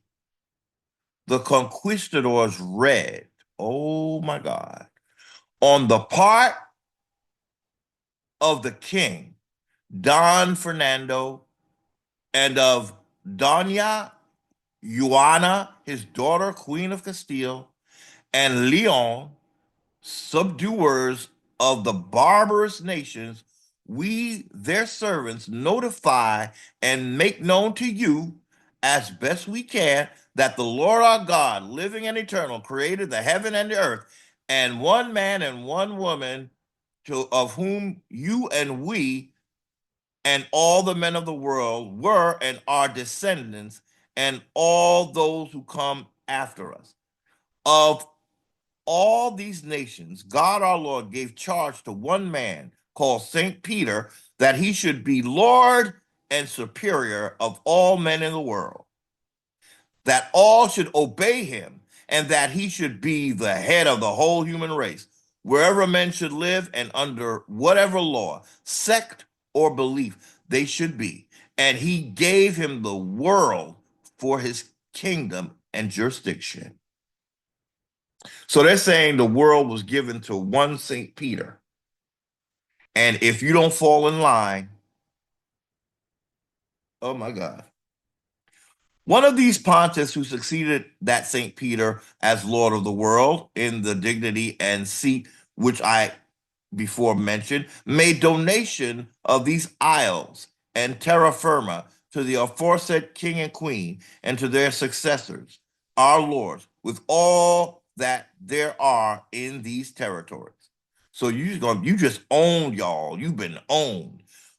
Wherefore, as best we can, we ask and require that you consider what we have said to you, and that you take the time that shall be necessary to understand and deliberate upon it, and that you acknowledge the church as the ruler and superior of the whole world. But if you do not do this and maliciously make delay in it, I certify to you that with the help of God, we shall powerfully enter into your country and shall make war against you in all ways and manners that we can, and shall subject you to the yoke and obedience of the church. The yoke. Their Bible says, when you have the dominion, Genesis 27:40, you will break the yoke off your neck. That's what their Bible says. The dominion, as it is written in our Constitution, is called Indian not taxed.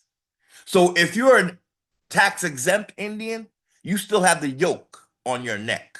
If you're an incorporated Indian, incorporated by the beast, you still have a yoke on your neck of slavery. If you're a 5 civilized tribe, you still have a yoke on your neck from the beast, treating you like a beast, a burden.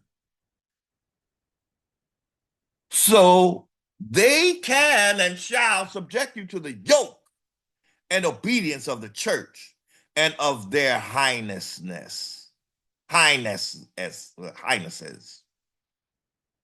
We shall take you and your wives and your children and shall make slaves of them, and such shall sell and dispose of them as their highnesses may command. And we also, now they're making their highnesses your highnesses.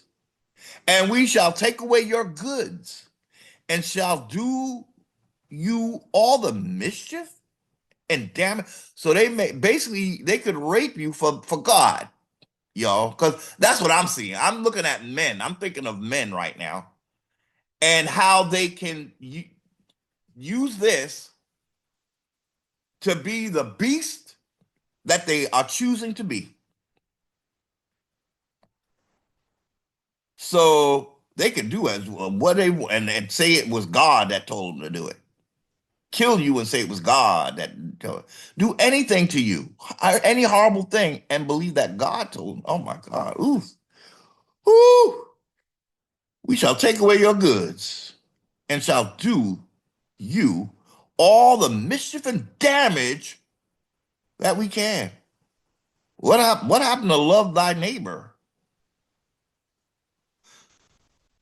As to vassals who do not obey. Vassals? And refuse to receive their Lord. And resist and contradict him. And we protest that the deaths and losses which shall accrue from this are your fault, and not that of their highnesses, or ours, nor of these cavaliers who come with us. It is fashionable, especially around Columbus Day, to speak about the encounter of the old and the new worlds as a way of trying to forget exactly how bloody this event was.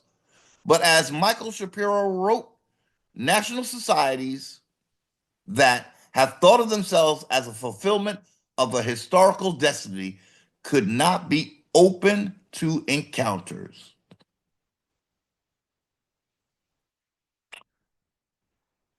Yeah, so they basically are hiding how they are fulfilling their godly destiny. Michael Doris wrote, the pre-existent variety of Native American societies has been consistently obscured and disallowed. Every effort has been made to almost existentially enclose the non-Western world into a European schema, and then to blame unwilling elements for being backward, ignorant, or without vision. Federal Indian policy was shaped from beginning at least as much toward deculturization as a culturalization. So I think we're going to stop here because I have to leave here soon. So I won't even pull up the rest because it's just going to make me want to read it. We're gonna end here now. I thank you for watching.